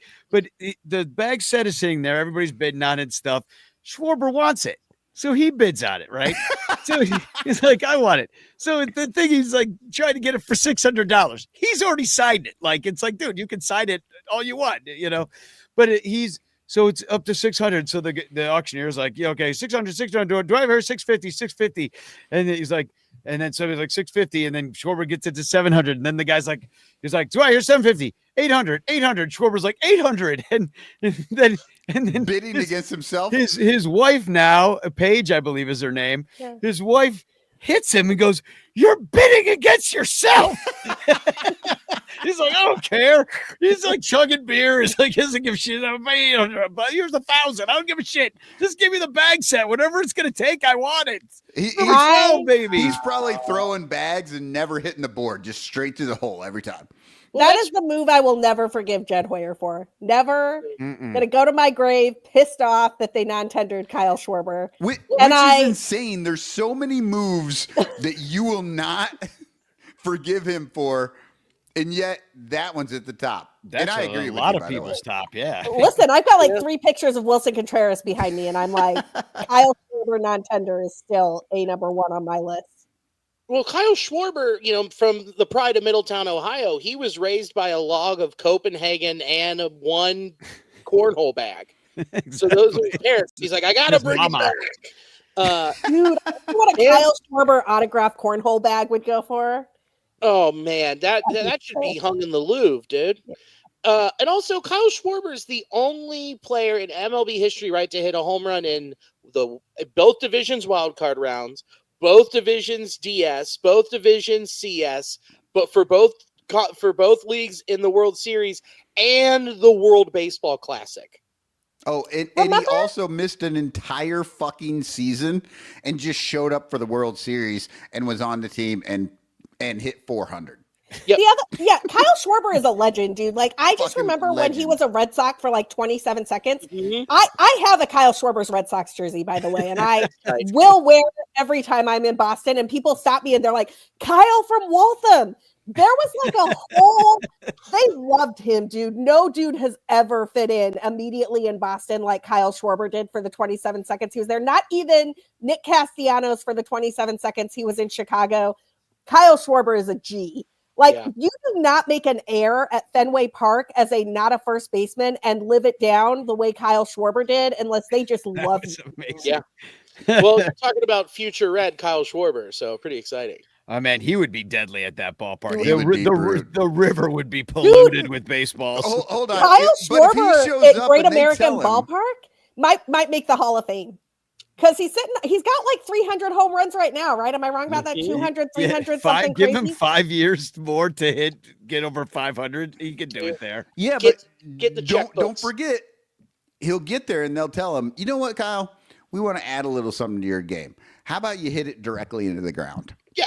How about take them? We got a philosophy around these Let parts. me teach you the Baltimore chop. Exactly. Just put pressure on the defense, son. Oh, yeah, dude. He's got 340 home runs, man. Well, then he'll come back here and he'll put on 40 pounds doing the chili chug. And And then the last Man, team, I'll be sad if I have to watch Kyle Schwarber play for a division rival, but honestly, kind of here for it. Kyle Schwarber, Reds legend, would be the stuff of dreams. and coming home, like he's talked about it already. He's like, yeah, I would love to come and play for my hometown Cincinnati Reds. It's like, yeah, you straight up look like the dude from Middletown who would drive down and then just have his own dip cup trying to get it into the ballpark. Like, yeah, man. Right. Put that man in a ballpark where he is going to get 160 more home runs. That's 500 home runs, and then we're like that plus the postseason record. He's in the Hall. That's it. Yeah, We're done. he's legitimate. Yeah, if and then he we goes, can hate Jed Hoyer more. oh my god, It's not possible, man. Really, it is. I've it is- maxed it- out on Hoyer hatred. No, you haven't, Sarah, because we have 5 more years to build. And the last team we haven't talked about is exactly. We Oh, And it's like unfortunately, it's been 90 minutes, people. Wait, where are we at? That's how good the Phillies are. yeah, we're at We didn't even talk about which team they were gonna play. We're just Well, we don't fucking know. just They're going to like play the going Dodgers off. or the Reds. They're gonna play the Reds. Just say the Reds. Just Reds. the Reds. They're gonna play the Phillies Reds. Reds is a hell of a matchup. Like, I am intrigued, and I would like to subscribe to that newsletter because Zach Wheeler is out, but Christopher Sanchez is dealing. Trey Turner's been hurt. Kyle Schwarber is Kyle Schwarber. There's all the drama with Nick Castellanos, like the thing where like Nick Castellanos doesn't talk to his manager, and they're like talking through the press. That's kind of spicy. You gotta wonder how that would work out. I don't know. And then you look at it with all those lefties, and we traded for Miguel Andujar, and he is, since 2023, the second highest OPS against lefties. Number 1, Judge. Number 2, Andujar. The dude just flat hits lefties. It's stupid. He does. So, great. like, we saw that with our own eyes, I believe, at Great American Ballpark last weekend. Yeah. And then the one team we didn't talk about is the Brewers. I was going to bring Eric on the show, but he's just insufferable, and I do not want to hear from him right now. We will get to him if we get to play. Sarah has Eric a note. owes me a round of drinks. Yeah, he Because does. Eric and I made a bet About 30, at 30, Johnny's bachelor party, and he did not think Pete Crow Armstrong would get a 30-30 season. right? And he And did. I did. So I would just like to say I'm ordering top shelf margaritas that night. Eric, I hope you're listening. Well, do you know we Wait, should go collect at that game 5 that you invited yourself on the ticket I got? You're like, because I'm like, hey, I got 2 tickets to game 5 in the DS, and Sarah's like, perfect for me. And I was like, okay, I guess me and Sarah go to the game. I mean, I can get my own ticket. You don't have to get me a ticket. No, I have. To somebody else. No, but I would Shelf. love to take you to the game. Top shelf margarita at Miller Park. That's going to be about $40 each. Yeah. That's, yes, exactly. Wait, Give it to him. Are you telling me that Eric Wheelo was a hater? There's no way. Weird, right? I didn't want any of his energy on this show. When that happened too, he's like, yeah, 10 games left. He's not getting 2 home runs. I was like, let's shake. Yeah, dude, he just would troll and be insufferable, just like that lineup. Just Yeah, and the Brewers, I mean, we don't know why they're good. They just keep being good, and we do know. They've got good, strong pitching, and they've had really great performances from a lot of young players and a resurgent Christian Yelich. So, like, there it is. Danny, I don't know if anybody knows why they're good. At the end of the year, everybody knows why they're good because they show us, and we look at those numbers. But at the beginning of every year, literally every year, everybody's like, Brewers going to be third. They don't have it this year. They're not going to be able to pull it off. And every fucking year, they win this goddamn division. And we're all fucking sitting there like, what the fuck happened? We look back through the numbers. And we're like, oh, well, I see this and this and this. Why didn't we see that before? Sarah, are there peripherals that everybody's missing year after year? So the Brewers have some really young hitters who are promising. Like, Jackson Churio is super good and legit. He's probably eventually going to be better than Pete Crow Armstrong. He is not at this moment in time, but head to head, those are he's younger than Pete Crow Armstrong, so you kind of have to do a delayed comparison there. William Contreras, in my opinion, is the best hitting catcher in the National League. He's obviously not Cal Raleigh, but he's an extremely good hitting catcher, and he's a dude back there. Like, he is very much, plays every day, plays through injury, gets the job done. Great catcher and a great hitter. Y'all already mentioned Yelich, and then it's a matter of, I think the Brewers are brutal about platoons, and I don't mean this in they're bad at platoons. I mean they're very good at platoons. And they get a lot of value from that. They do the same thing that the Rays do, where they take a guy who's I don't know, he'd probably be the 40th best first baseman, but they only play him against righties, and they pair him with a guy they only play against lefties, and they get a ton of value out of that. And I think that, the last thing I'll say about the Brewers, and part of the reason I think they're streaky, and part of why I think this won't work in the postseason and why they have been thwarted in the postseason, they don't want to pay for power, because that costs a bunch of money.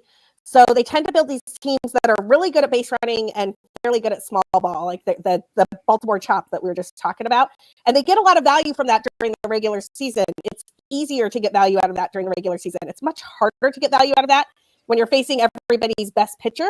Like, when all the pitchers are Hunter Green, that's a much harder proposition to make that offense work than when you're facing off against, I don't know, the Colin Rays of the world. And so I think that the Brewers have, similar to the Rays, developed and mastered a formula where they are good at identifying value and good at run generation. They are excellent at developing pitching, and that gets them year in, year out at the top of the division. But this year, if they don't go on that 11-game winning streak and that 14-game winning streak, both of which were crazy lucky, the Cubs win this division, and it's not particularly close. The Brewers had the hottest July 1st through end of August I've ever seen in my life. And that's not their real record. Their real record is what they did the rest of the time. And if you look at their bullpen, every single one of those dudes is former first round pick who didn't work out. And they identify 2 pitches. And they're just keep doing that. And then they do that and they're elite, like Aaron Ashby, Trevor McGill, it's just bonkers that these guys just see this, pick them up, and they're like, welcome to our program. Same with Contreras, like you were saying.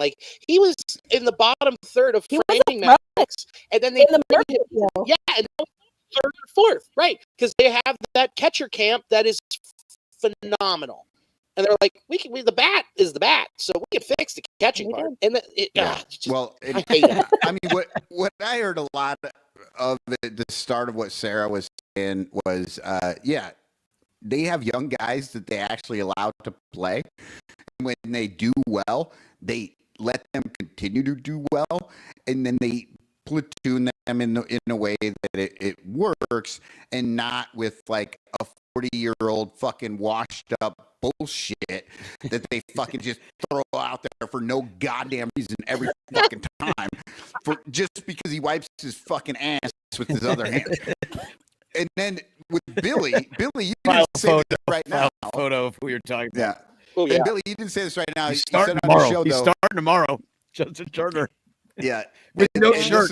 This is also what Sarah was saying. Why they fall apart in the playoffs is that they have to go up against guys like Hunter Green all the time versus getting some of these 4 and 5 guys, and so the platooning doesn't work.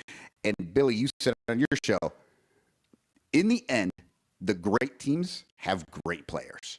The great players rise to the occasion. Who are we just talking about? Fucking Kyle Schwarber. When you pay the money for the great players show up and they fucking carry you through the postseason lead tournament. the team. Yeah, because it's that extra thing. And we've been I saw that Dansby had a little meeting with the Cubs the other day, but I was like, what is he possibly saying to them? He had a meeting with Look the how hot Cubs. my wife is. It was the front office. Well, be careful. We're going to get canceled. Well, you know what, though, on the Dansby front, though, I do think this is – so I was thinking about this, and I don't think I was talking about this with Danny. I think I was talking about this on the BCB roundtable earlier today. But the Cubs have postseason experience, but none of that postseason experience was on the Cubs, right? So, you have Dansby's time in Atlanta. You've got Tucker's time with the Astros. You've got Turner's time with the Dodgers and with the Mets. You've got Happ was with the Cubs back in the day. Okay, that doesn't count. The only run they 2017 Ian Happ was not good. The only run they scored against the Marlins was an Ian Happ home run that landed in the basket. That was it. Okay, that was also we don't count the pandemic. Mr. season. October, Mr. October. No, but hey, all Mr. I'm saying Pandemic. is That's what they called him. That's Sandy. Mr. Pandemic. Okay, Dr. Pandy here, that name went viral. man, you know what I remember from that Marlins series? Actually, real talk, and I hope the Padres are not doing some version of this right now. I don't think they are, because this Cubs team has been rebuilt to avoid this. But that Marlins team identified that the Cubs were really bad at fastballs at the top of the zone, and they paired that with elite off-speed stuff. It was Sandy Alcantara, and it was what the F was that other dude's name? Anyway, it was all these, and if you go back and look, they were just throwing fastballs at the top of the zone, and Anthony Rizzo, Chris Bryant, all of them were swinging through them, Ian Happ, swinging through them. I don't know this number off the top of my head, but I would bet the Marlins had very few pitches thrown in either of those games, because in both of those games, it was just the Cubs whiffing and missing at fastballs. Sixto Sanchez? Sixto Sanchez was one of them. Yeah. Pablo Lopez was another one. Pablo, yes. The Marlins just devastated the Cubs with that. And Brad Boxberger on that team. Part of the reason that I think he was this a Cubs former team, Cub.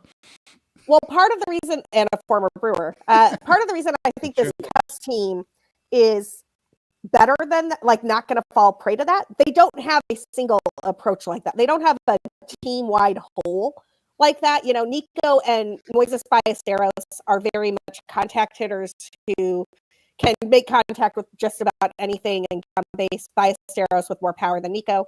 Obviously, Kyle Tucker is he's an elite eye and an elite bat. When Seiya is not watching strikes go by all the time, he just hammers the base. I'll say the as long as the approach is good. Yeah, I'll say the only hole in the Cubs offense, the only true hole, is that just arguing that middle that edge they of will the not zone swing strike. They just won't swing at it. So if you can just get it close with 2 strikes and just hope that the ump will call it, you're golden. But you can paint how the many corner. of those do we actually see? They're probably still strikes, but yeah, the Cubs will not just defend the plate just to fucking hit a few foul balls. Well, I think there's going to be, unless you're Nico Horner. Like I said, I think there's going to be a lot of balls in play. This is a big both of these teams are contact teams. They don't strike out a lot, and neither the Padres, although we have some pretty good starters going tomorrow with Boyd and Pavetta, they're not they're not top 10 pitchers in the majors. Neither one of them. You know, they both pitched like that at parts of this year, but so we'll see. Maybe one of them comes out like slinging bullets, but for the most part, it's like Cubs, I think, have the edge offensively. Padres have the edge with the bullpen, I think, and then defensively, they're both top notch. The Cubs have a much better defense than the Padres. I don't know much better, but Yeah, I do. They don't make as many mistakes, but I think they get to I think they still have the Padres have pretty elite defenders out there. Listen. Yeah, I mean, they got a platinum glover in right field, Manny Machado at third. Enough, like right there. I'm like, yeah, it's pretty good. I do give it to the Cubs, though. I'm with Sarah that the Cubs are better, but I wouldn't say that they're Xander Bogaerts at short. Xander Bogaerts was a questionable shortstop in Boston. He is not an elite shortstop by any stretch of the imagination. Dansby's better, yeah. And Luis Arias is not a good first baseman. Like, I'm sorry. Is he playing first? Is he playing first or is he playing second? It doesn't matter, man. He's not a very good defender. No. Like, he's not a good defender. Pete Armstrong is a better defender than Fernando Tatis is head to head. And I think that PCA's ability to man the alleys makes his corners better.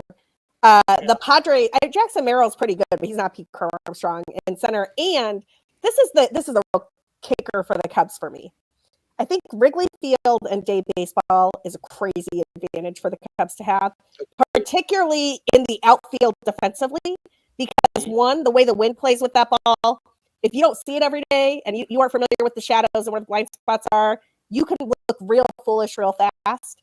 But number two, the brick wall behind the ivy is not a thing you can dive into and like make jumping, leaping, steal the home run grabs off of. You will die. So it is, the Cubs know how to play that park, and the Padres don't play there very much. And I think that the combination of the Padres got in last night at 11 p.m. They've had one day to get acclimated in Chicago, and they're going to be playing at 12 noon local time for them at a ballpark where they don't understand the wind, they don't understand the shadows, and they can't run into the wall. Yep, that's why I picked him on our show. I mean, I'm with you. I think that way we called it a coin flip, and the coin flip was a home field advantage, and you explained it perfectly. So I couldn't agree with you. And the Padres are under 500 on the road this year too. Yeah, and we are very lucky, and we are very lucky that we've got a very nice, warm start to October.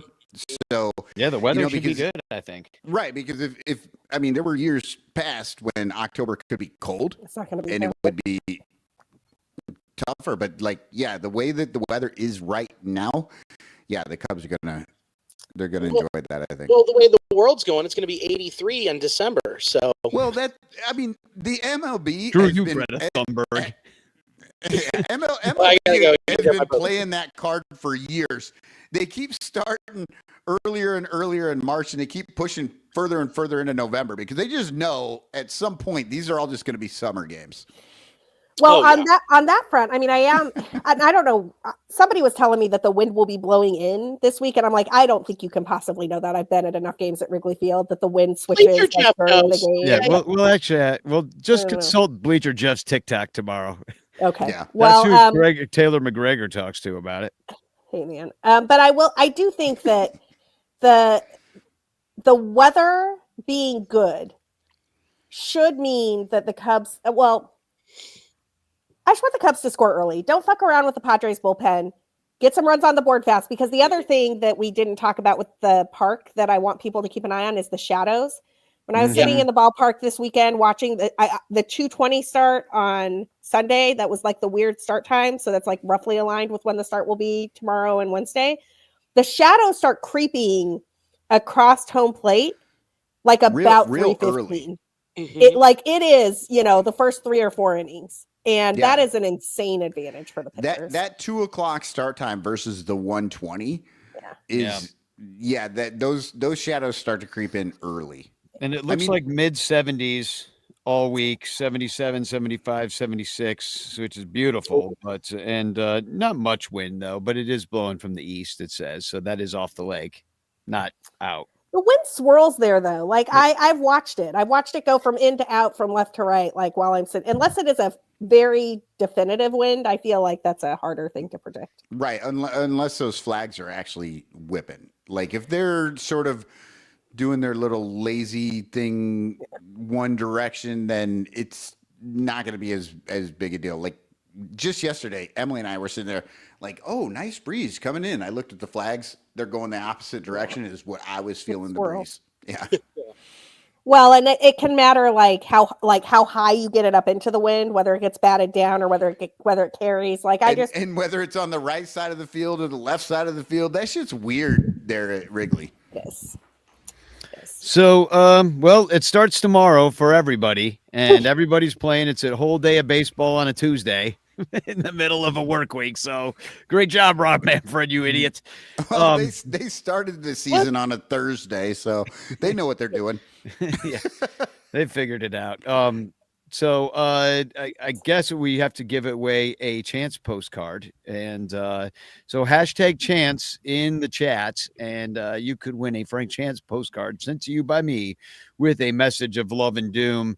Get in there if you're nasty right now. More love than doom if the Cubs win. We'll see. We'll see about that. We'll see how I'm feeling. So let's see. Round and round she goes. Oh, where's it going? Jeremiah Wheeler. Congratulations. Been a while, I think, since Jeremiah won. Yeah, so congratulations. I'd be happy to send Jeremiah a message of love and doom. And there's the show. I'll be there tomorrow. Sarah will be there tomorrow. Billy, I take it you're not going to LA for this. I really looked. I had a friend I could stay with in his guest room, and I looked at tickets, and the tickets, this is where it's sad. The tickets, like I was looking first baseline, 10 rows from the field. Those tickets were cheaper than the top part of the stadium I sat in June to see Dodgers, Padres, Dodgers, Giants. Wow. Yeah. And that doesn't. I was looking at this too, though. That doesn't surprise me. No, they're just looking past us, you know? Yeah, that's what I'm saying. Reds in 2, man. The Dodgers are going to blink and be out of the playoffs. It's going to be great. Yeah. Oh. I remember back in the day when fans were taking flights down to Atlanta to watch the Cubs and Atlanta play because it was cheaper to buy a plane ticket and a ticket to the game than it was just to go to the game at Wrigley. Yeah. Well, if the Cubs and the Reds do face off in NLCS this year, we will definitely be going to Cincinnati and hanging out with you, Billy. You got to get Daddy's coming in. Well, you got to be fun. Well, I don't think we're going to get our magic hookup with seats like we did in the regular season. No. But I'm sure you got a line on some tickets somewhere, and it might be slightly cheaper to go to the NLCS in Cincinnati. You know what? Than in I was going to say I'll go watch at this Brisky's bar place. Yeah, we'll go watch at Binsky's. We'll just go sit at Binsky's and just fucking hoot and holler. That'd be. Do they even have TVs? I don't even think they have TVs. Binsky's, the real Cubs Reds experience. Yeah, we'll bring TVs. Dude, bring a projector. Watch on our phone. Yeah, exactly.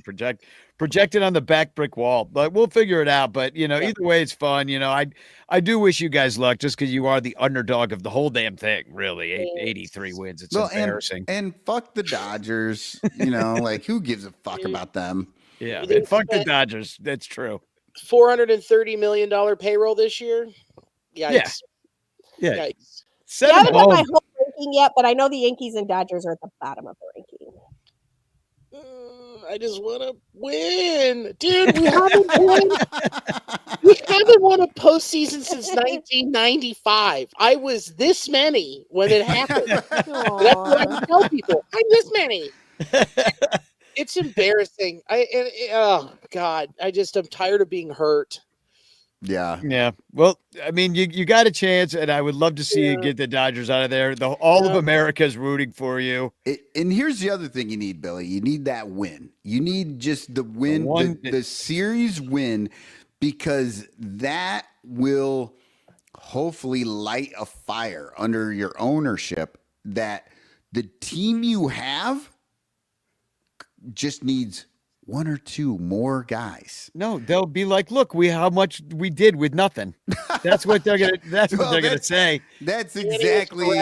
We only need 83 wins, and we win the World Series. Woohoo! The NL Central way, man. The whole NL Central is like, why should we spend money? Who needs to spend money? Yeah, we go to the playoffs. fine.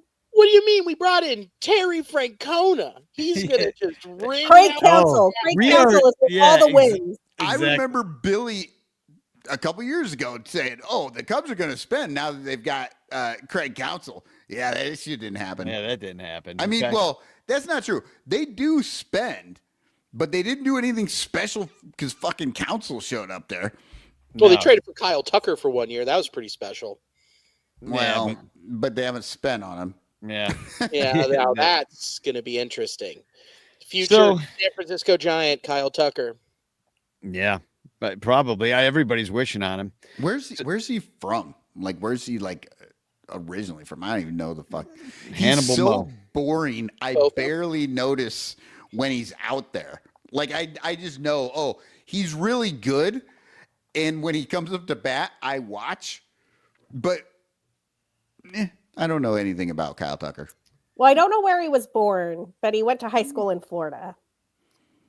Oh, well, then he'll Florida probably go to man. the Marlins. Florida Maybe the man. Rays. I remember a team a few years back that had a man went to high school in Florida that was on a team. He happened to catch the final out of a World Series, if you recall. I I believe mean- you wrote a song about it. Yeah, he was Kyle Florida man. Tucker, yes, boring. Obviously, like Jed Hoyer's platonic ideal of a player. So, if he will not spend money on Kyle Tucker, there's no chance he will ever spend money on any player. This is like Kyle Tucker is drawn up in a lab to be Jed Hoyer's favorite type of player. Yep, no doubt. Yep. So, well, there's our show, and I just want to say fuck Steve Garvey and Avenge And his hairy 1984 arms. and his hairy arms. So I figure I'd end this show with a song that's 5 minutes and 36 seconds long, called Steve Garvey's Hairy Arms. And Nice. That's going to get us over the 2 hour. It is, and it'll we haven't been there in a while. yeah. It's a playoff edition. It's So- a playoff edition. Yes, going to the fucking playoffs. Like It's been a while. It's I been have a a lucky while. playoff manicure. And it's true. Last time it was 2019 or 2020, and we were all like wearing masks on a rooftop, and shit was weird. So Right. it just didn't feel normal. And now we're back in some sort of way, and it's the Padres and fuck Steve Garvey, as I said. So spagog, everybody. Um,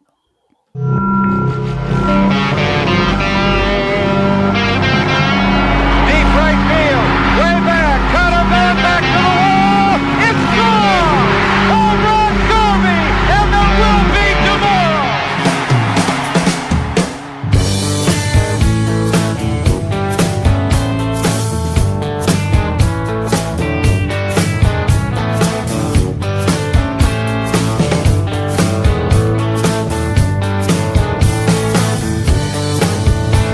When I was just a boy at 10 in 1984, before I drank an old stout on my first shot of Malloy, the Cubs played San Diego to be champs of VNL. Won the first 2 games at Wrigley, then it all went to hell. The Padres put up 7 to put away Game 3. A homer off of Frazier and 5 on Eckersley. Then in a seesaw battle in critical Game 4, the Cubbies lit up Gossage and they evened up the score. At least the second inning in the bottom of the ninth, he got a strikeout swinging, everything was going fine. Then Lee gave up a single off the bat of Tony Gwynn. Steve Garvey hit a home run, the Padres got the win. He ran around the bases with his fist held in the air. His wrist up to his elbow is all covered in hair. It's a painful memory that broke my prepubescent heart. But I got PTSD from Steve Garvey's area.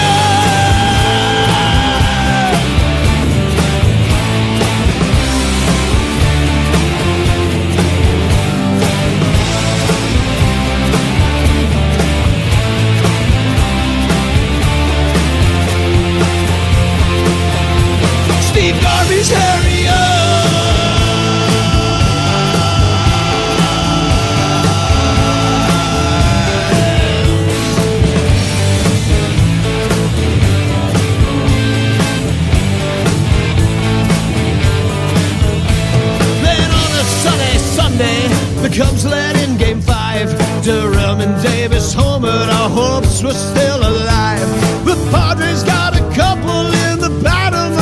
sixth on some singles and some sack flies. Gave it up by so clear. The bottom of the seventh started with the lead of walk. They sacrificed the second temple, 10 bunt in the ball. Tim Flannery, a pinch hitter, was sent up to the plate. He hit the ball to Durham and it went right through his leg.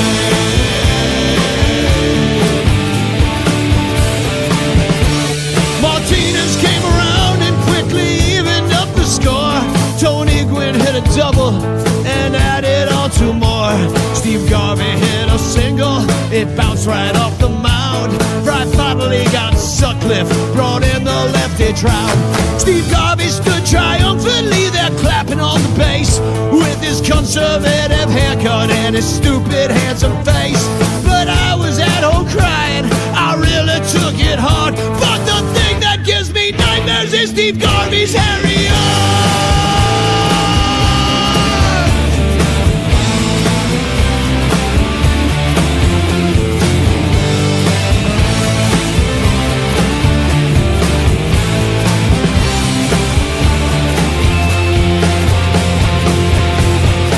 Garvey's Harrier.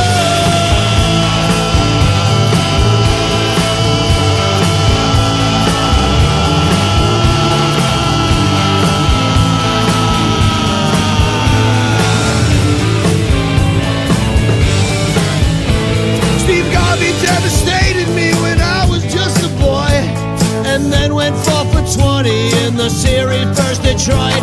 But all his baby mama love is suave and dashing charm. All my childhood got demolished by Steve Garvey's Harrier.